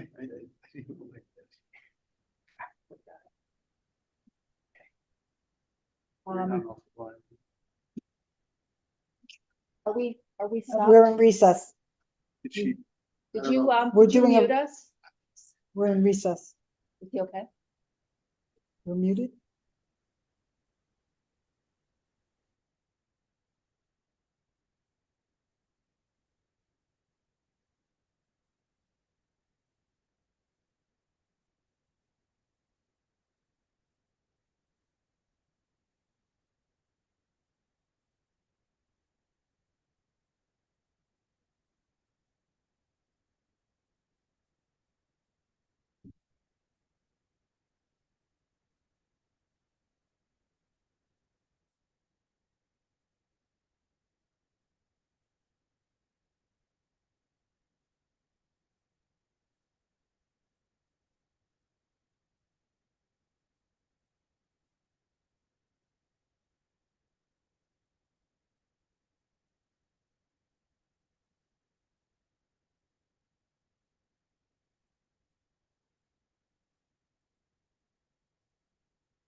right. Okay, ladies and gentlemen, the commission is back from its recess at 8:58.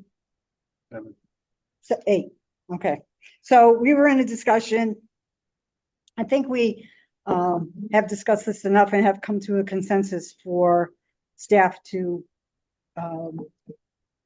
prepare a unfavorable resolution. And so staff has that particular charge in front of them right now. Is there anyone that disagrees with that? Nope. Okay. All right, so next on the agenda is application 2412. Dominic Thomas for 740 River Road. At 740 River Road, assessors map 21, lot 50, to establish a PDD and approve initial development plans for 40 side-by-side residential condominiums and on-site parking. This particular application, the public hearing for this application opened and closed on July 25th of 2024, and the floor is open for discussion on this application. I have to say that I think, besides myself, other commissioners would agree that we're very pleased with the applicant taking the advice of the commission and reducing his unit count when it was resubmitted. So the drop from the 51, I believe, units down to 40, I think is much more, much better for this particular site. It has opened up more parking. And Commissioner Parkins, Commissioner Parkins, you had more comments on the sidewalk and access to the river. Yeah, so I guess, The sidewalk along River Road, was there? no, it was more the sidewalk to the access the river, which I guess needs the approval of the land, the Centrix, permission from Centrix to have some sort of right of way to cross the back of their property from the complex to the access over near the sports center. So it sounded like when we talked to the developer that was in the works, that it was being discussed. I don't know, if anything, I would just make it sort of, put it in any resolution that we are hopeful that benefit to the public becomes real. Yep. Any other commissioners want to comment on this particular application? Yeah, I agree. I liked it a lot better. So Mm-hmm. proposal. I think it'll probably do well there and kind of blend in with the neighbors, Mm-hmm. the other projects, and get rid of that terrible industrial site there. Yeah, and they did. I mean, there was a That. 20% reduction in Mm-hmm. Yeah, that was pretty unit major. count, so. Okay. Commissioner Kelly, Commissioner Ramage, either of you have any comments on this? I think it's a good idea. It's a well laid out plan at this point. Mm-hmm. Okay. Yeah, so my comments are, I agree in the sense that yes, they reduced the number of units. I'm happy with that. I'm happy with the sidewalk on River Road. I think that's, I think in every proposal we see on these main corridors, we really want to stress that and be very clear with developers that we want some public access that's not just driving a car, right? So that's good. I don't love how close it is to the river. I'd like to see it pulled back a little bit more, and I don't love how close it is to the property line too. If you're looking at the map, I believe it's the east portion of it. I'd like to be pulled a little bit back personally. So yeah, I guess I'm kind of mixed on it, but that's how I feel. Okay. Mr. Cristiano, you have anything to say? I do not. Okay. Okay, so I think that we could agree that the consensus of the commission is to approve this application. So unless anybody has any objections, staff is directed to have a favorable resolution prepared for action at an upcoming meeting. All right, so we're going on to ZBO 2453 Carsation, Dominic Thomas for Carsation LLC at 40 Oliver Terrace, Assessors Map 63, Lot 12, in an IA2 zone for an application for a certificate of zoning compliance under Schedule A, line 42C, warehousing, storage, and distribution facility occupying 12,000 square feet of an existing building. I'm going to ask Ms. Castro, is Mr. Baya with us? Okay, He's so, logging in, give him a second to Yep. load there. okay, so we are going to add our CEO to as a participant. And when he is ready, we can, I'm on, Chairman. okay, thank you. Thank you. Carsation, yes, whatever. You have somebody from Carsation Yes. as well. Mhm.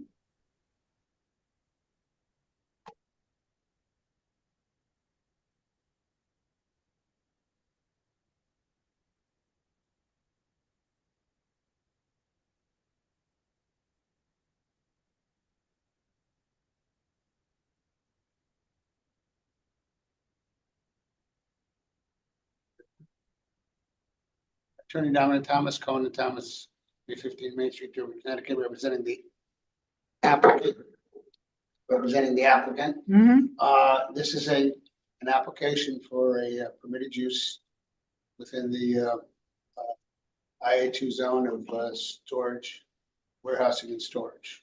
And there was an issue of whether or not, there was an issue of whether or not any of the permits that were necessary. So the application was placed on hold or tabled until the applicant straightened things out with both the building department and the fire marshal, and everything was done and everything was completed. And I believe all the whatever inspection reports or COs were given to zoning staff. Okay, so Ms. Castro, do you have some information for us, the timeline or something? Yeah, so I know Attorney Thomas brought some of the background up during the May 8th meeting, but I'll just go back to refresh. I'll read off. So over the summer of 2023, Mr. Dwayne Berkey applied to the PMV office for a DMV dealer's license to operate an online vehicle sales business at 40 Oliver Terrace, where he was informed that this location is not zoned for such use. Mr. Berkey then applied to the Zoning Board of Appeals for a variance. However, due to confusion with the state regulation changes to DMV license approval authority, the ZBA delayed reviewing the application, and in September of 23, Mr. Berkey entered into agreement with the building owner contingent on ZBA or zoning approval. While waiting for the ZBA decision, Mr. Berkey applied for minor commercial renovation permits. Zoning staff noted on the application that these permits did not grant business occupancy approval. Later, it was discovered that more work had been done than permitted, and Mr. Berkey had already begun operating his business. Permits have since been approved by the Building and Fire Marshal's Office for the original unpermitted renovations. In early 2024, the Zoning Board of Appeals began reviewing the application, which was repeatedly delayed due to weather. And on March 29th, the fire marshal contacted the zoning office questioning the approval status of the business due to the unpermitted work and an incident involving fire suppression system. Additionally, a transport company reported non-payment for services, which revealed that the business was unregistered with the DMV. The following week, our zoning enforcement officer, Ron Baya, visited the property and confirmed that Skedaddle Cars or Carsation was operational at the location. The compliance unit at DMV and local police were notified, and staff issued a cease and desist order on April 5th. Despite the cease and desist order, business operations continue. The applicant's attorney appealed the cease and desist order on April 16th, the ZBA voted to uphold the cease and desist order and deny the variance application. The following day, our zoning enforcement officer, Ron Baya, and Officer Anderson with the Shelton Police Department returned to the site and informed Mr. Berkey that continuing to sell vehicles would result in a warrant being issued, which at the time Mr. Berkey understood and agreed to comply with. On or around April 26, Attorney Thomas submitted an application on behalf of his client for warehousing under Schedule A, Use Line 42C. However, concerns remained about the potential for vehicle sales at the location, which prompted staff to request the zoning commission to review the application. In a follow-up discussion with DMV Compliance Office, we were informed that a license in one location does not allow an entity to sell vehicles in any other location than the location where the license is approved for, regardless of how sales are completed. Mr. Berkey is still using his old address of 118 Lindley Street, according to DMV records. On May 8th, the commission reviewed the application with the applicant stating that there are no longer any repairs or other sales-related activities happening at this location. And Mr. Berkey stated that he was in the process of changing his address to a new Bridgeport location. The commission voted to table the application, allowing the applicant to obtain the required building permits and secure his main business location. Planning and Zoning Commission held a site visit to the property on July 25th, where the commissioners saw a front desk assistant at the entryway, cars on display inside the space, car washing and detailing section, office spaces, and staff working on preparing vehicles for delivery. Mr. Berkey stated that he was still in the process of submitting an application for DMV for a location change and that it was sent back due to some errors, but that DMV was aware and okay with them operating since online sales are a gray area. During this visit, it was apparent that vehicles are still being sold and prepped for delivery. After the site visit, staff contacted Johnny and Dominique of the Department of Motor Vehicle Compliance Office, who once again made it very clear that regardless of how sales are completed, they must be completed at the address where there is a licensed business. Under no circumstances are repairs of any magnitude allowed where a business does not have a registered license. This also includes prep work for delivery. Viewing of the vehicles is not allowed at this site and not limited to only test drives, but also simply viewing the vehicle must be done where the business is registered with DMV. While having a mailing address is allowed, this does not permit showroom space, and any sales or repairs is considered to be illegal. This afternoon, staff was provided with an excerpt from the lease or contract between the property owner and the applicant, which clarifies as to what the space's uses were proposed to be.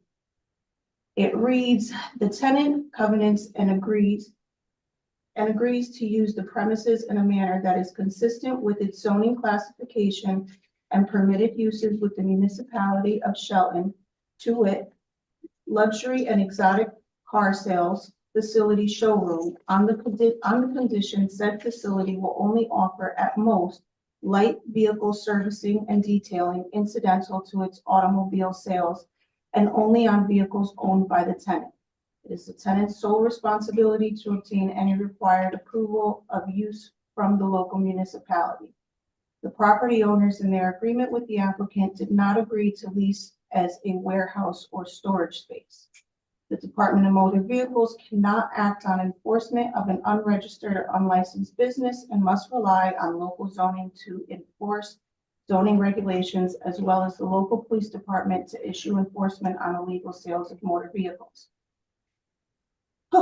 Staff feels that if this business is approved, it would be near impossible for DMV or local staff to monitor and verify that no repairs or sales are being conducted through this location. Advisement from the DMV police chief was that the zoning enforcement officer and Shelton Police Department take action on enforcement under Connecticut General Statutes 14-52, which is a Class B misdemeanor. Thank you. Mr. Baya, do you have any thing you want to share with us? No, I don't think we could have laid it out any better. Ms. Castro just laid it out. We've worked together on this for close to a year now. I couldn't have said it any better. I mean, we worked together on this right up until today. I don't know. My opinion is it looks like a showroom to me rather than a warehouse, but I mean, I don't really have much more to add other than what that and Miss Castro said. I mean, she's laid out the timeline perfectly. Can I ask, when you were reading the agreement between landlord and tenant, specifically said in there that were the sales of motor vehicles? Did I hear that correct? Yeah, pull it up on the screen. So that's always been his intent, Yes. if that was in the lease. I think it's pretty clear from the physical. Very clear from the Appearance. physical appearance of it, I agree, but if it was actually in writing, Yeah. that that's what he was proposing to do. Well, can I address all the Can I- stuff that's been Can I, thrown I'm out? not finished. No, I was gonna say, if he is still looking on getting a licensed address in Bridgeport. Yes, Without that, he cannot sell cars, period. correct. Right. So I don't see how we move forward on approving this as a warehouse space when he has no business Approved business. until he gets that if he has There- that Why is it business taking so long? This just seems, DMV strange. problem, I guess, The they have to personnel, go out Not the personnel. and approve it. All right, Attorney Thomas. At least I can answer some of your questions that you're going back, but Yeah, but- first of all, and I submitted, at the time of the application and before that, this law, which clearly states that someone can have a dealer's license in one location and have warehouse and storage in another location, and that viewing the cars and everything at the warehouse location. Fine, but he doesn't wait. have a dealer's license. I'm right? just telling you with respect to that. Yeah, This application that I filed had nothing to do with the sale of motor vehicles. It was the fact, and regardless of what's in the lease, the fact of the matter is that's a landlord tenant issue. If in fact, he doesn't have approval because it says subject to planning and zoning, then that's a situation between him and the tenant. The only thing he is eligible for, and as I explained to him, was warehousing and storage of the vehicles. And the intent was at that point which he is in the process of and very close to getting, the dealer's license at another location. Once you get the dealer's license at the other location, then those cars can be used. I'm sorry, they can be viewed and everything, and the sales transaction takes place at the address of the dealer's location. saying that The issue is the address that he has chosen, and it went up to DMV. And what DMV requested when it came back was that the location has another dealer. And DMV requested another dealer's license at that location. And DMV requested that the building or the property be divided into unit 1 and unit 2, so that it would have two separate addresses. They didn't say you couldn't do that. They said you just need to arrange to do that, and then everything will be okay. So what the hope was that we would have an answer before then, but he wasn't able to get an answer. But the fact of this application and the fact that the persons in the past have done things that planning and zoning did not like and were inappropriate and rushed too fast into it, is really irrelevant to the fact that the application is simply before warehouse and storage. Now, if in fact, and first of all, there is no reason to deny an application because it would be difficult to enforce, because you can say that about a lot of uses because they occur indoors. So the fact of the matter is that no, but he cannot, if he is found out, and I've told him that, he's found out to be selling cars at that location. or showing, Huh? or No, you showing. can show them. It's You saying can right show here, them. That is this case law. There's case law clearly on that unequivocally. No, You can because allow then the you've got people to go public- back. You've got the public coming in. You can. I provided the case law. I didn't realize anybody had, I provided the case. Case law was provided, Yeah. but in multiple conversations since then with DMV, that's what our advisement was. But ultimately, when you apply for a business occupancy application, you have to have the blessing of the landlord, and their lease doesn't signify warehousing space, so he may Right, want to that- reapply with a new agreement with his The- landlord. The lease says what he can do. It doesn't mean he can't do something less than what that he can do. The landlord has been in constant contact and the landlord's attorney, and they have not raised the issue. They are well aware of what the application is. And what their concern is to get the application for what is a permitted use approved. Because it's as long as you comply with the requirements. If the fact that it looks like something. But he's operating, he's applying for, he's asking us to approve a warehousing, but he's operating a sales out of there.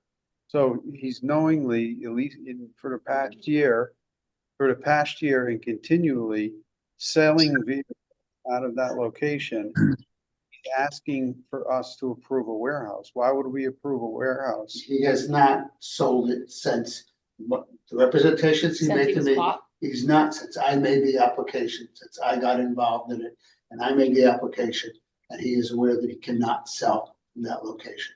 And he cannot sell until he gets the dealer's license. And that dealer's license, the sale transactions need to take place at the location of the transaction. The case law is clear. But he doesn't have a location in Bridgeport. There's not a connection. This isn't, I am doing this related to that. This is, I want a warehouse and store cars. Period. And that's what the statement of use said. That didn't say anything about selling cars. So Why that would he be- application, Why would he be buying and warehousing cars if he's not going to sell them? he wants to sell them in the future when he gets the proper license to do it. And but at this point, he needs, again, as you heard from all the explanation, he certainly jumped the gun. He thought it was approval. Unfortunately, when you're your own lawyer sometimes and you read the regulations, that's what happened. The regulations clearly state that you can have a car dealership in the IA2 zone if you're on Bridgeport Avenue, and he didn't realize that you have to be on Bridgeport Avenue to be able to do it, and he missed Bridgeport Avenue by 50 feet in this piece of property. Doesn't matter how just say, close or far away. if he really intends to just warehouse cars and not sell them there, why not come back when he has the dealership approved location? Not gonna sell cars there. Because he would be acting illegally right now to store the cars there. And there would be a violation and he would have a problem with his landlord. This is a permitted use. There's not, I don't know what else to say to you. It's a permitted use under your regulations, but it's a matter of right. Well, If there's we a go lot to back be said, to, so I think it's. If we reflect on the site visit that was on July 25th, he referenced vehicles that were scheduled for delivery soon, that he was prepping them. This one was going out soon. I think it was a red car that was being shipped to California soon. He referenced a couple of vehicles. You asked how long these are stored. He said about 3 months, something along those lines. So he implied that cars are being sold now, and if you look at Google reviews today, we have new reviews from the last 3 months. Well, Would part of sales activities include advertising?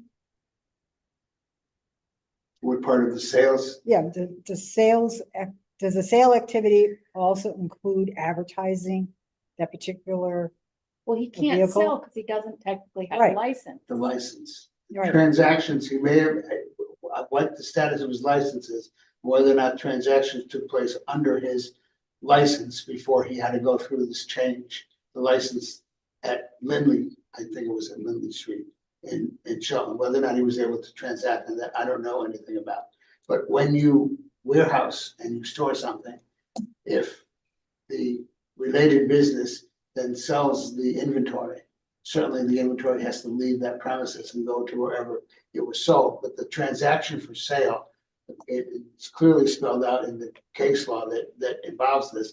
You cannot have, you can have the people, you can't have the transaction will take place at that location. That's why he was hoping to have the license for the Bridgeport address and thought it was going to be done until the state asked if you could divide the property into unit one, unit two. Attorney Thomas, storage and warehousing is what's been applied for. But if that particular location is also used to take photos of vehicles for advertising purposes, then they're using it for something else. No, I don't think taking photos, if you take photos of your inventory that you have, I understand, if you take photos of your inventory and you advertise, if you're, clearly if you're advertising that the dealership is located at 40, that would be, the client has a problem with that. But why, But you can isn't take he photos. violating what he is permitted, what this application is coming in for, if he has a photographer No. taking pictures of the vehicles If you have outside? if you're storing, That's if not you're- storage. if you're storing fence in a building and somebody wants to see what that fence look at, and you take a picture of it and you advertise that you have this fence available, there's no, that's not a violation of your warehousing and storage. Our staff is saying they can't enforce this. I believe that's Yeah, reasonable. for sure. The applicant, he has his, legal advice. I think we should rely I on also our think it's legal important advice. to, see this part of the lease where what the intentions are, and it has not changed.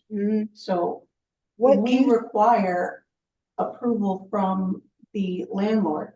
Can you speak to the cease and desist order? Well, I can Ron speak to Hyatt, it. yeah. No, I I'm can asking speak, well, no, staff. I can speak to it because what, I'm asking staff, Okay. Attorney Thomas. Ron, can you speak to the cease and desist order? Yeah, we issued the cease and desist order because of the amount of activity there, including, and I've witnessed myself along with Officer Anderson, professional photographer out in the parking lot taking photos of various vehicles, not just one. This is several times.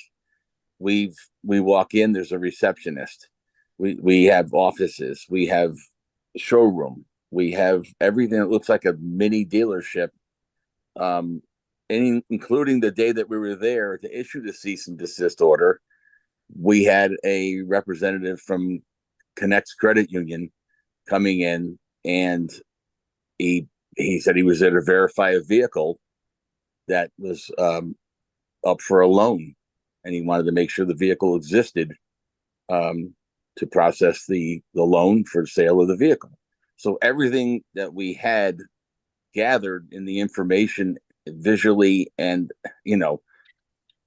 it led us to this point where we had to issue the cease and desist because the activity was sales going on in a zone where that's not allowed. And to this day, like I said, there's still activity that warrants me to believe that he's still selling cars, even though he can't obtain a license in another location. I find that a little odd myself. But that's what led us there. This wasn't something we knee jerked on. We witnessed this over a course of 6 months. We wanted to make sure that, what we were looking at was, and what we were going to do by issuing the cease and desist, we were, doing it properly, and we've used good judgment every step of the way. Attorney Thomas? yes, well, first of all, and my client is on, so he may be able to address, that activity took place before I filed this application. Second of all, I filed an appeal. Third of all, I appeal to what? I appealed the cease and desist order. Okay. Mhm. Third of all, the ZBA held a hearing, and they did the best thing they could do to sustain it. They failed to notify me that there was going to be a hearing on the cease and desist order. So they didn't even notice a public hearing, they didn't do anything. Did they They know just you put were it under counsel? Huh? Did they know that you were counsel? Yeah, my name was on the appeal. Okay. My name was on the appeal. I was actually going away, Mhm. and I filed the appeal before I left. And I think it was early in April when I filed the appeal, and at their meeting, the third Tuesday, they held a hearing without ever telling me they were gonna hold a hearing. Mhm. And I had returned from being away the week before, but they never gave a notice, never gave anything. They just went ahead and did it on the basis apparently that, well, we've already denied the variance, so we can just, even though it's an appeal and they have to hold evidence, they didn't do it. Mhm. So rather than appeal that at that point, what I did was file the application for the warehouse, explain to the client that this is a permitted use. The fact that, I mean, I understand, and again, my client's on, he can speak up. But he said, yeah, there have been people, there was people that have come by, but I've told him that at this point, this is what you can't do. The perception that it looks like what he's doing, his hope in the future, there is no reason at all, none at all. If an application, and I've talked to him about filing an application to allow car dealers, online car dealers in the IA2 zone, so you can fill up your hundreds upon hundreds and of thousands of square feet of empty industrial site. But in this situation, the unique thing about this case, and it was argued to the, is when you look at this property, regardless of where the dealership is located, the regulation says, if you front on Bridgeport Avenue, the Bridgeport Avenue right of way is literally less than 50 feet. That's irrelevant. But it is irrelevant, but that's what I told them. That's exactly it. But the point is, it is the IA2 zone. It is, there is a warehouse and storage requirement. If in fact he were to sell, if in fact the enforcement, the zoning enforcement officer, whatever, were to get somebody to go up there and try to buy a car and he sold it to him, then there would be a clear violation. At this point, he cannot. Once he gets his license, which we hope will be very shortly, then He said that on our July 25th meeting, that he was expecting it that week. Right. Here we are, Right. And 3 weeks later, he the- still doesn't have it. the communication was back from the state, instead of giving the license saying, at least according to representation made to me, you need to, at the address that you are in Bridgeport, you need to divide it unit 1 and unit 2 because the address contains another dealer license. And so they So want, that other place, according to DMV, which I spoke to on August 8th, I believe, the client, your client was there that day, making sure that he can get his paperwork in. The space he's proposing was fully occupied by another car dealership, which triggered making sure that they can show the separation between the two businesses. She said at least a month potentially for the paperwork to properly go through. But once again, during that conversation, you know, you have to have a license where you're operating. And so he's not making any money all this time because he doesn't have a license to sell. he's got his hand up. I think he's trying to. Can I ask about the variance he was looking for? Was that to allow dealership 50 feet away from Bridgeport Avenue? No, or- well, it was to allow a dealership in the IA2 zone based on the various unique factors and everything, one of which was the fact that the property came down very close to Bridgeport Avenue, and also the unique nature of the property because of the size. This property is an enormous amount of A lot acreage. of hardship on the land. Yeah, and it slopes all the way down. The hardship was on the location. Yeah. It didn't meet regulations Yeah. that we had. So, and the hiccup was the conflict between, is this a ZBA kind of application or is this a P and Z Well, application? it was a substantial delay was caused before I became involved. Because the chairman of ZBA and Alex apparently didn't see eye to eye. And the chairman of ZBA kept saying, well, this is a location application. And he wasn't aware that in this past legislative session, they changed the law. So When location, did that go into effect? it went into effect, I think July 1st, I think, July 1st went into effect that now But if the, ZBA does not do location. yeah, I know that, but if it went into effect July, early in the spring is when ZBA heard it, so that was before the law went into effect. No, No, sorry, no. law went into effect July of last year. July last 1st of year. 2023, I'm sorry. Okay. July Which 1st of was last month. 2023. This is when Got I it. first became involved. Got it. So last fall, when I contacted ZBA, they said, well, it's a location. I said, no, it isn't. So they had not put the thing on the agenda for, they had delayed like 2 or 3 months. without How are putting you it. arguing that it's not a location? No, it was not a location. There's no location. The location application under 1454 used to be that you had to go to the ZBA for a location application. They function not as a zoning board locally, they function as an arm basically of TMV. But there was a lot of problems with it because that decision usually belonged before your board, for the planning and zoning commission, you know, under the zoning regulations. So they simplified it, similar to what is done in a liquor license. Basically now the DMV license only requires a sign off by the zoning official. That's all. So I mean, that was just a confusion of getting the variance that caused a substantial delay. And then they finally had it. And then as Alexandria said, I think we lost 2 meetings due to one to the holiday and one to weather. Alex, can I ask you about what would he need for a site to make it legal for DMV? Couldn't he just use an office somewhere with? He would have to find a place, like Attorney Thomas said, somewhere with frontage on Bridgeport Avenue. No, but I There's mean, if he had another an address in Bridgeport, let's say, I mean, for the DMV purposes, not Shelton's purposes. To legally sell cars out of an address. He in can Bridgeport. simply use a space for storage and warehousing if that was its sole purpose and that's the only Here. business that's happening. Yeah. He can have his space here as his mailing address, but he can't operate his business. No, I got that. But what would he need to have, say, if he had a site in Bridgeport to be the legal selling place? The license. He needs a For the license. DMV. But it doesn't have to be a showroom. I No. mean, he's trying to get a space that somebody else is already occupying. Why doesn't he just get an office somewhere? The difficulty with that is my understanding, because we looked at locations in Shelton. You have a lot of locations in Shelton that you allow in some of your commercial zones that allow it. You could have easily gotten a license in there.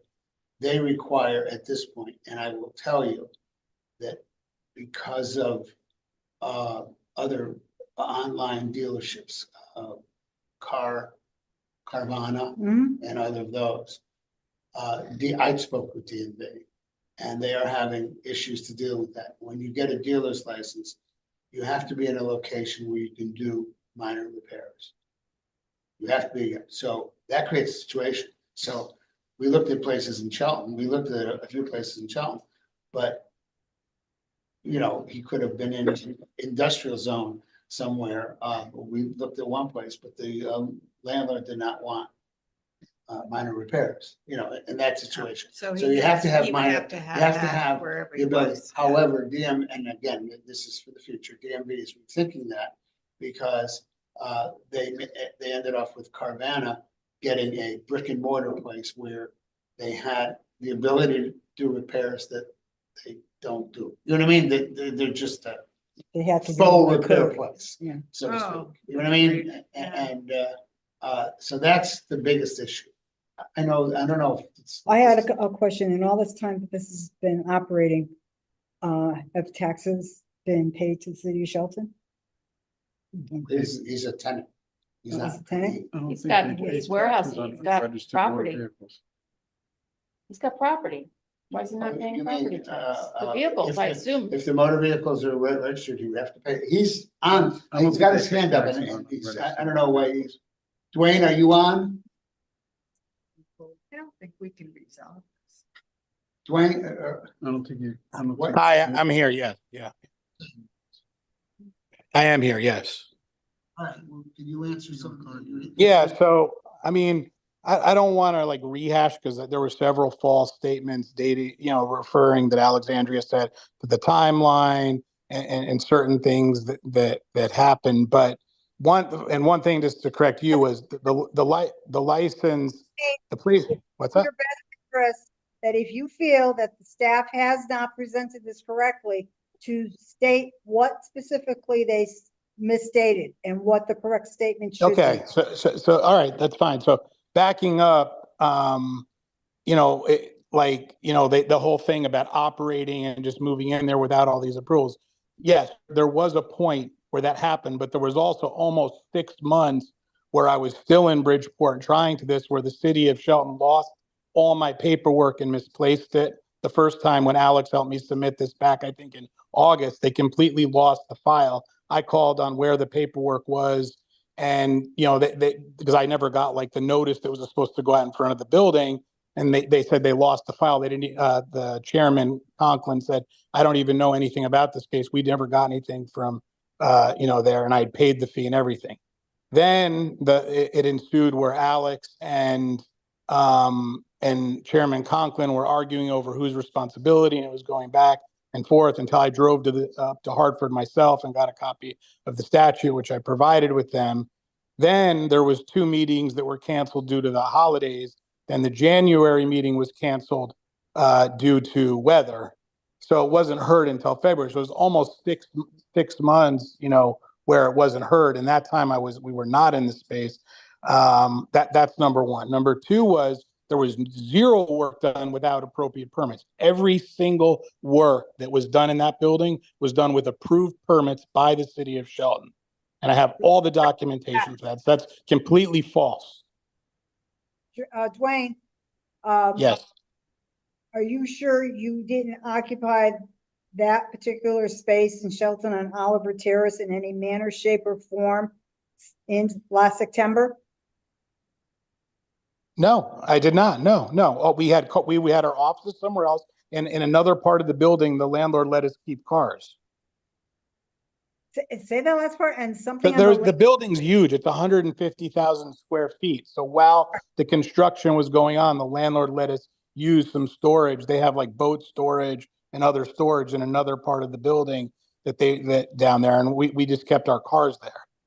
So you were using part of that building in some manner. Not the one we were in now for storage. Yes. I mean, all of this is great. He's a bit, I guess the determination can be made that back then he was a bad person or whatever. We're on this application.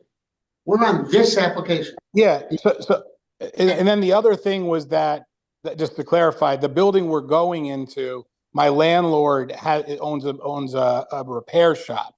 So so when we submitted the first time, they wanted like a letter, like this letter of correction, and then I had to get it all like redone with the city of Bridgeport because they wanted, he has a body shop and a repair shop. So where my office is going to be there, and on my side, they wanted like a new site plan drawn by an architect and all this stuff. And just like Alexandria's mentioned, she's been spoken to DMV. They've communicated. I mean, I've been in contact with DMV, and I know Shelton's been calling the city almost every few days, calling the state, trying to find out what's going on. They've communicated that to me, and I'm trying to get this expedited. I'm waiting. I need a letter from the attorney of my landlord who's in Italy until next Tuesday, but God willing, I should have the license for my new location in the next 7 to 10 days, but it has taken a long time. But I had already submitted it, but then they wanted everything redone, and like Alexander said, it's taken a little time. But I went back up there. I drove up there, and then she showed me how I needed to get it fixed. It's almost all done. I just need this letter from the attorney who's away till next week. And then they said they would try to turn it around in 1 to 2 days once I brought the paperwork up. Commissioner Harger, Commissioner Kelly. Go ahead. If we had legal look into this. They did already. Attorney Tedosio? Yeah. I'm asking Castro, what was the result? He would have to go to enforce the cease and desist.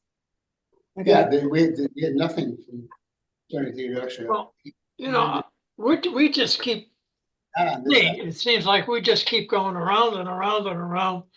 There's an excuse for everything, so on and so forth. I mean, we're not attorneys. Nope. So should we have legal look into it? Well, they have, and that's, Ms. Castro had said that Attorney Tedosio said he would have to go to a court to have the cease and desist order that was issued enforced. Well, I don't really think we're going to solve it unless we do something do it that way. can we, I mean, ask him if we can deny it or just say, you know, we can't act on this until you get your DMV Well, approval? can't we, if we're so inclined to approve the use of warehouse and storage, make it contingent upon that it's not effective until his license is in hand? Yeah, But and in the run meantime, that is- by our attorney.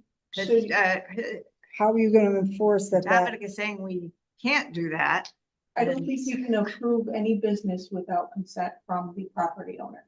And that, we don't have that now. Well, he could probably, I- he could make that another part of the That is contingency. completely opposite what the council and the property owner told me. They've been made aware of what this application is. The fact that that's in the lease is irrelevant as to whether or not there's consent. It's whether they consent, regardless of what's in the lease, whether they consent to the In application and they discussion, consent. the property owners have shared that they did not intend for this to be a warehouse. Well, then their property owners are saying different things. I was on a conference call with the property owner and her attorney, and I explained exactly what the application was.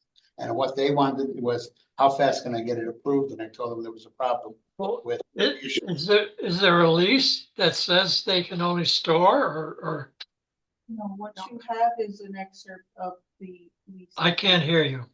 What you have in front of you on the screen is an excerpt from their agreement on what the uses will be at this location. And this was the owner's intention.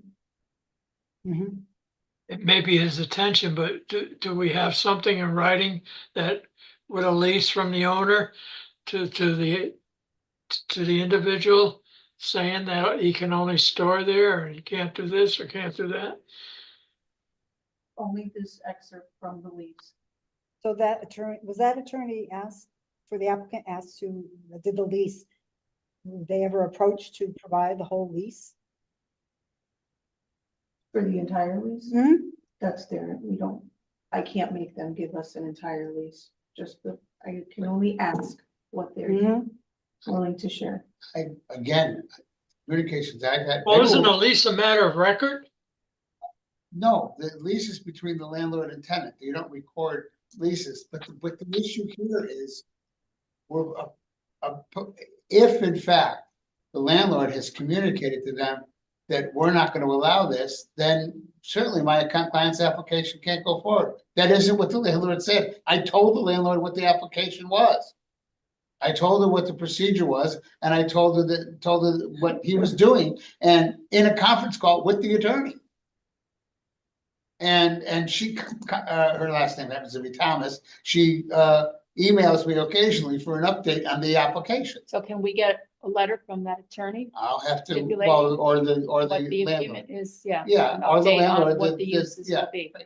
Right, their concern is, they, you know, again, this is a permitted use, fine, then they wanted to have the tenant with an approved use.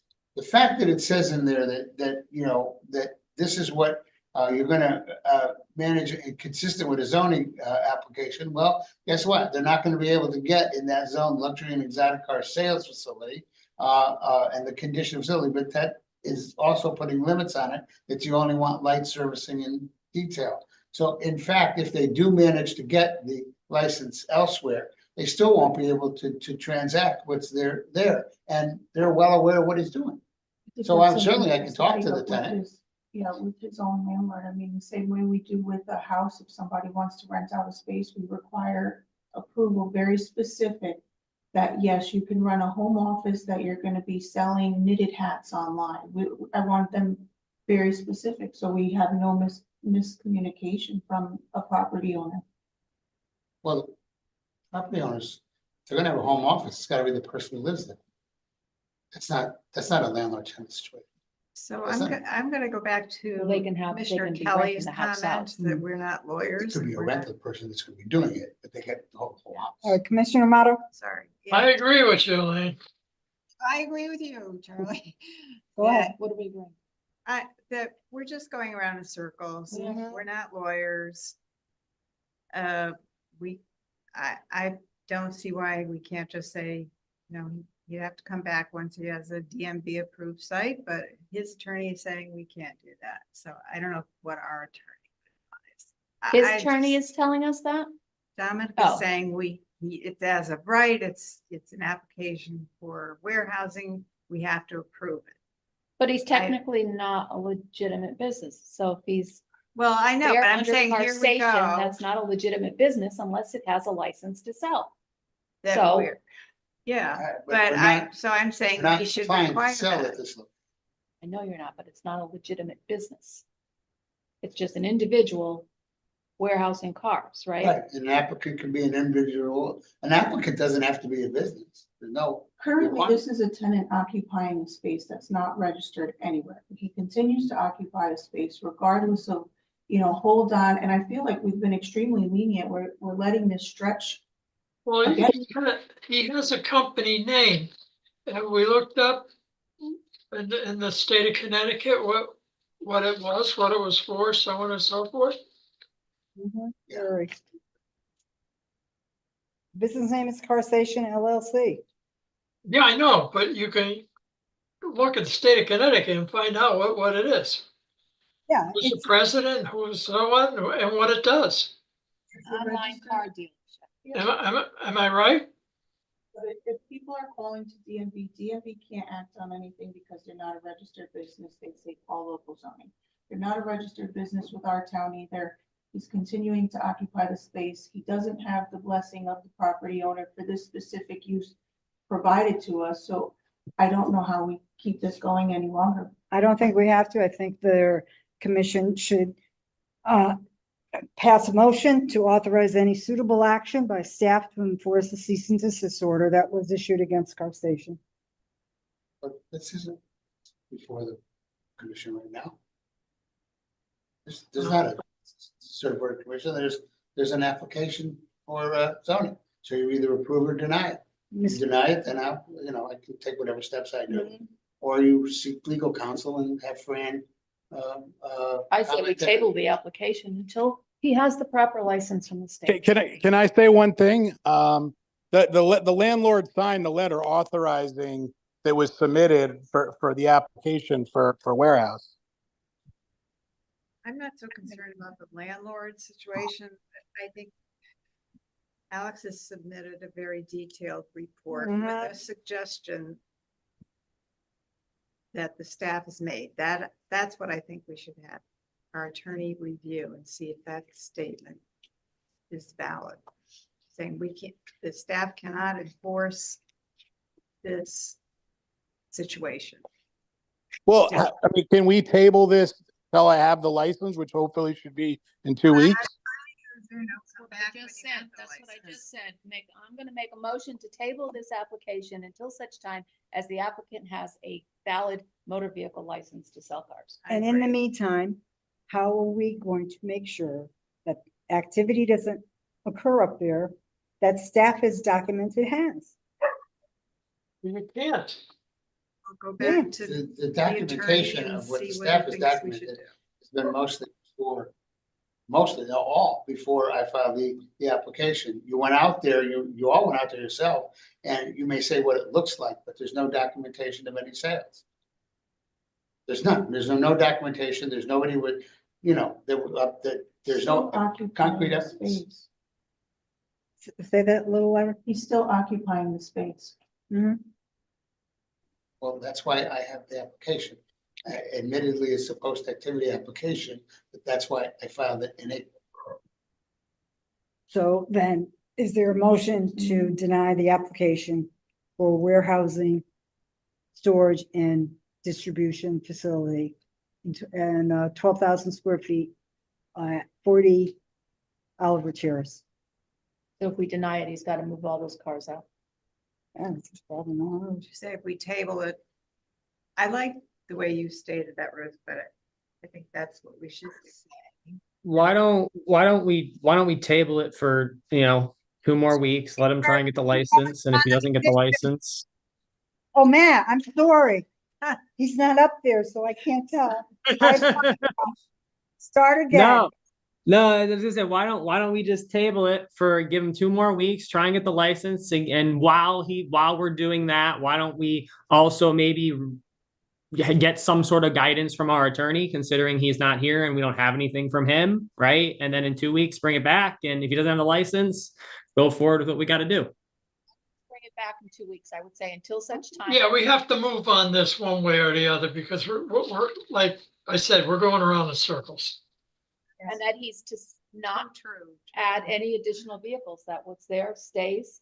He can't have any vehicles leave or come in. Now, Doesn't have approval. Commissioner Harger, Yes. you said for distribution also? The way it reads on the agenda, it's for certificate of zoning compliance under Schedule A, line 42C, warehousing, storage, and distribution facility. Warehousing, see, on the owner's letter to permission for certificate of zoning compliance, he says it hereby grants permission to Car Station LLC to make applications for the use of car storage, period. Yes, true. Not for distribution, just to store the cars. He doesn't have a license to sell. He doesn't have approval to use the place as a warehouse right now. He needs our approval. We're going to table the application. He should not sell any cars or bring any cars in or out of that facility until such time as he gets approval from us. Sure, but how that's going to be monitored? That's the sticky point. Somebody takes a picture of him doing so. Take a picture of what he's got there now. If wants to play right. Or a list of inventory. Mr. Byer, are you still with us? Is he still there? Yes, I am. Asking your opinion as the CEO, and you've been here for a while now. What's the practicality of being able to document any activity which should not be happening, actually taking place? I can certainly do that. I can monitor it multiple times a week if needed. Okay, if you feel that that is you have the ability to do so, then I would go along with Commissioner Parkin's recommendation. So you want to make a motion? Sure, I'll repeat it. Please. Okay. Make a motion to table the application for, what is it? 42C, First Station? Yeah, what's the? ZBO 24. Nothing, well, you can use the number, whatever. Uh-huh. Okay, so fire. Mm. What did I say? For 2 weeks or until such time? Until such time as the applicant has a valid motor vehicle sales. And until such time should not bring any new cars or have any cars leave at that facility. There should be no activity at that facility right now. There should be nothing coming in, nothing going out. Could I second that because I have a headache? Yeah. Okay, thank you, Commissioner Parkins and Commissioner Kelly. So on the motion made by Commissioner Parkins, seconded by Commissioner Kelly, I'll do a roll call. It's not, Rob, did you have a comment? Did you want to make a comment? No, you trying to say all I'm something? saying, all I was gonna say is I'm sure the commission, if he obtains his license, would expedite getting him on an agenda. Yes. Yeah. Yes. But we're not going to table it for 2 weeks because if he Correct. doesn't get it in 2 weeks, then we've got to do Do this it all again. over again. Right. Yep. Okay. So Commissioner Amato Aye. and Commissioner Cristiano, All right, Commissioner McGee, Aye. Commissioner Kelly, Aye. Commissioner Parkins, Aye. and chair votes aye. Motion is passed by a vote of 6-0. Okay, thank you, Attorney Thomas. Next is public portion. If there's any elected officials in the city of Shelton participating remotely who would like to comment on an agenda, on an item not on this evening's agenda, please step forward. If there are any elected officials of the city of Shelton that would like to participate or like to comment on an item not on this evening's agenda and you're on Zoom or On your phone, please dial Zoom's raise your hand feature or dial *9 to be identified. Huh? President? Yeah. Okay, I have one. Okay, Is that? I'm Harlan Singer.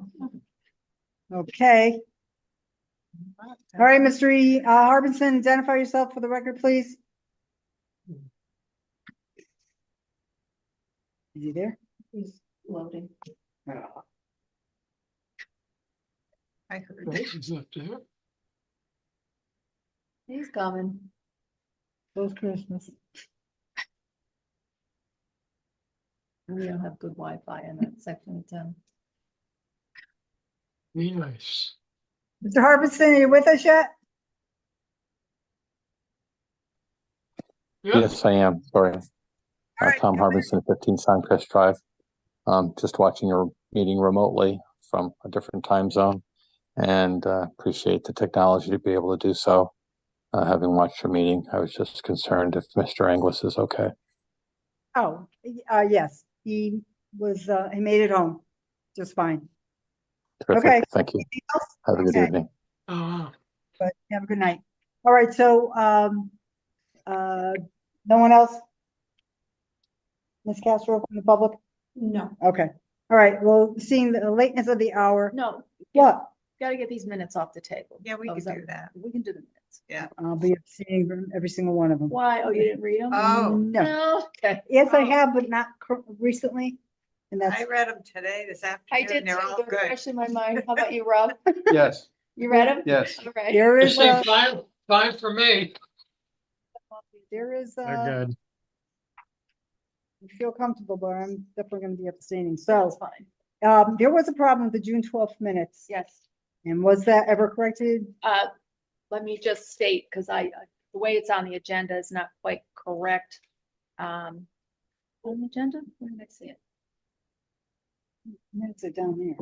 Oh, I don't know. Anyways, the correction to the June minutes, page 6, the first paragraph, the last sentence should read, Commissioner Parkins asked if the applicant needed WPCA approval before coming back to P&Z for final site plan approval. Mm-hmm.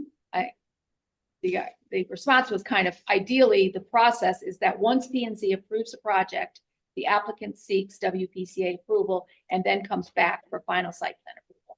The minutes made it sound like I said that they had to get approval. It was worded wrong. Mm-hmm. About how it was Okay. worded. And I believe I sent the chairwoman Yes. that paragraph That that was could be inserted in. Forwarded. So, all right, so can we, have a motion to approve the June 12th minutes if there's no other comments or corrections? I'll make that motion, Commissioner Kelly.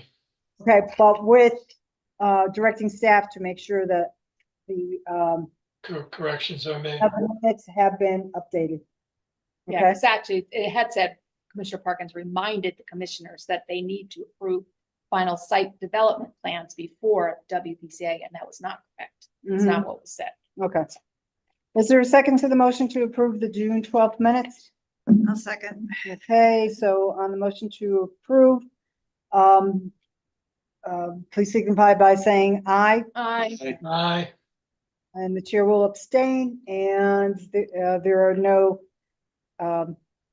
nays, so the motion is passed by a vote of 501. Okay, on the July 10th minutes, are there any comments or corrections? Hearing none, is there a motion on this particular set of minutes? Make a motion to approve. Okay, is there a second? I'll second. Okay. Now, so on the motion to approve the July 10th minutes, please signify by saying aye. Aye. Aye. Any opposed? I will be abstaining, and the vote, minutes are approved by a vote of 501. Are there any comments or corrections for the July 24th? Yes, page 6, the last paragraph. It says, Mr. Rossetti mentioned that if someone purchases a single-family dwelling unit with a deed-restricted ADU, then it has to be uppercase affordable. I don't think that was the word. I think it was designated affordable. And not what's it say? Uppercase. No, Oh. it's not uppercase. So then Yeah. Okay. All right, not uppercase, but So the video might have sounded more like uppercase than designated. designate, But okay. it should be designated, and that's all I have. So I will make a motion to accept the July approve the Approve July as 24 amended. meetings as amended. Okay, there's Commissioner no, Kelly will second it. okay, so there's motion from Commissioner Parkins, seconded by Commissioner Kelly to approve the July 24th minutes as amended. All those in favor, please signify by saying aye. Aye. Any Aye. opposed? And one abstention for myself, and the vote is, minutes are approved 5-0 to 1. And finally, the July 25th minutes were for a site visit to Car Station. Any comments or corrections on that particular set of minutes? I will state, I did not read those. I did. Did you? All I right. did, yeah, because. Okay, so- I wasn't there, so I can't vote on it. Okay, so we're not gonna have to do I that. think So is there a motion to table the July 25th minutes? Unless Matt can vote. No. No, Oh, he wasn't. no. Oh, that's right. Okay, motion to table? Yeah, No. they're June 19th minutes? No. No. No. No, Okay, Never so mind. a motion to table the July 25th site visit minutes? Who's making the motion? Commissioner Parkins make that motion? Okay, and who's the second? I'll second it. Let's go. Okay, Commissioner McGee, thank you. And now I recognize your voice. And thank you. Oops. So then, Almost got a tongue lashing there. holy smokes. So in any event, all those in favor of tabling? Aye. Aye. Any opposed? Motion's passed by a vote of 6-0 and no abstentions. All right, I am recommending that due to the lateness of the hour, that the other items on the agenda, comments, We have be no comments forwarded anyway. until the next meeting. I have a couple. Okay, Okay. so I'm declaring the meeting is adjourned at 10:05. Are we Good old days. off? For what? Good night, friends. good night, everyone.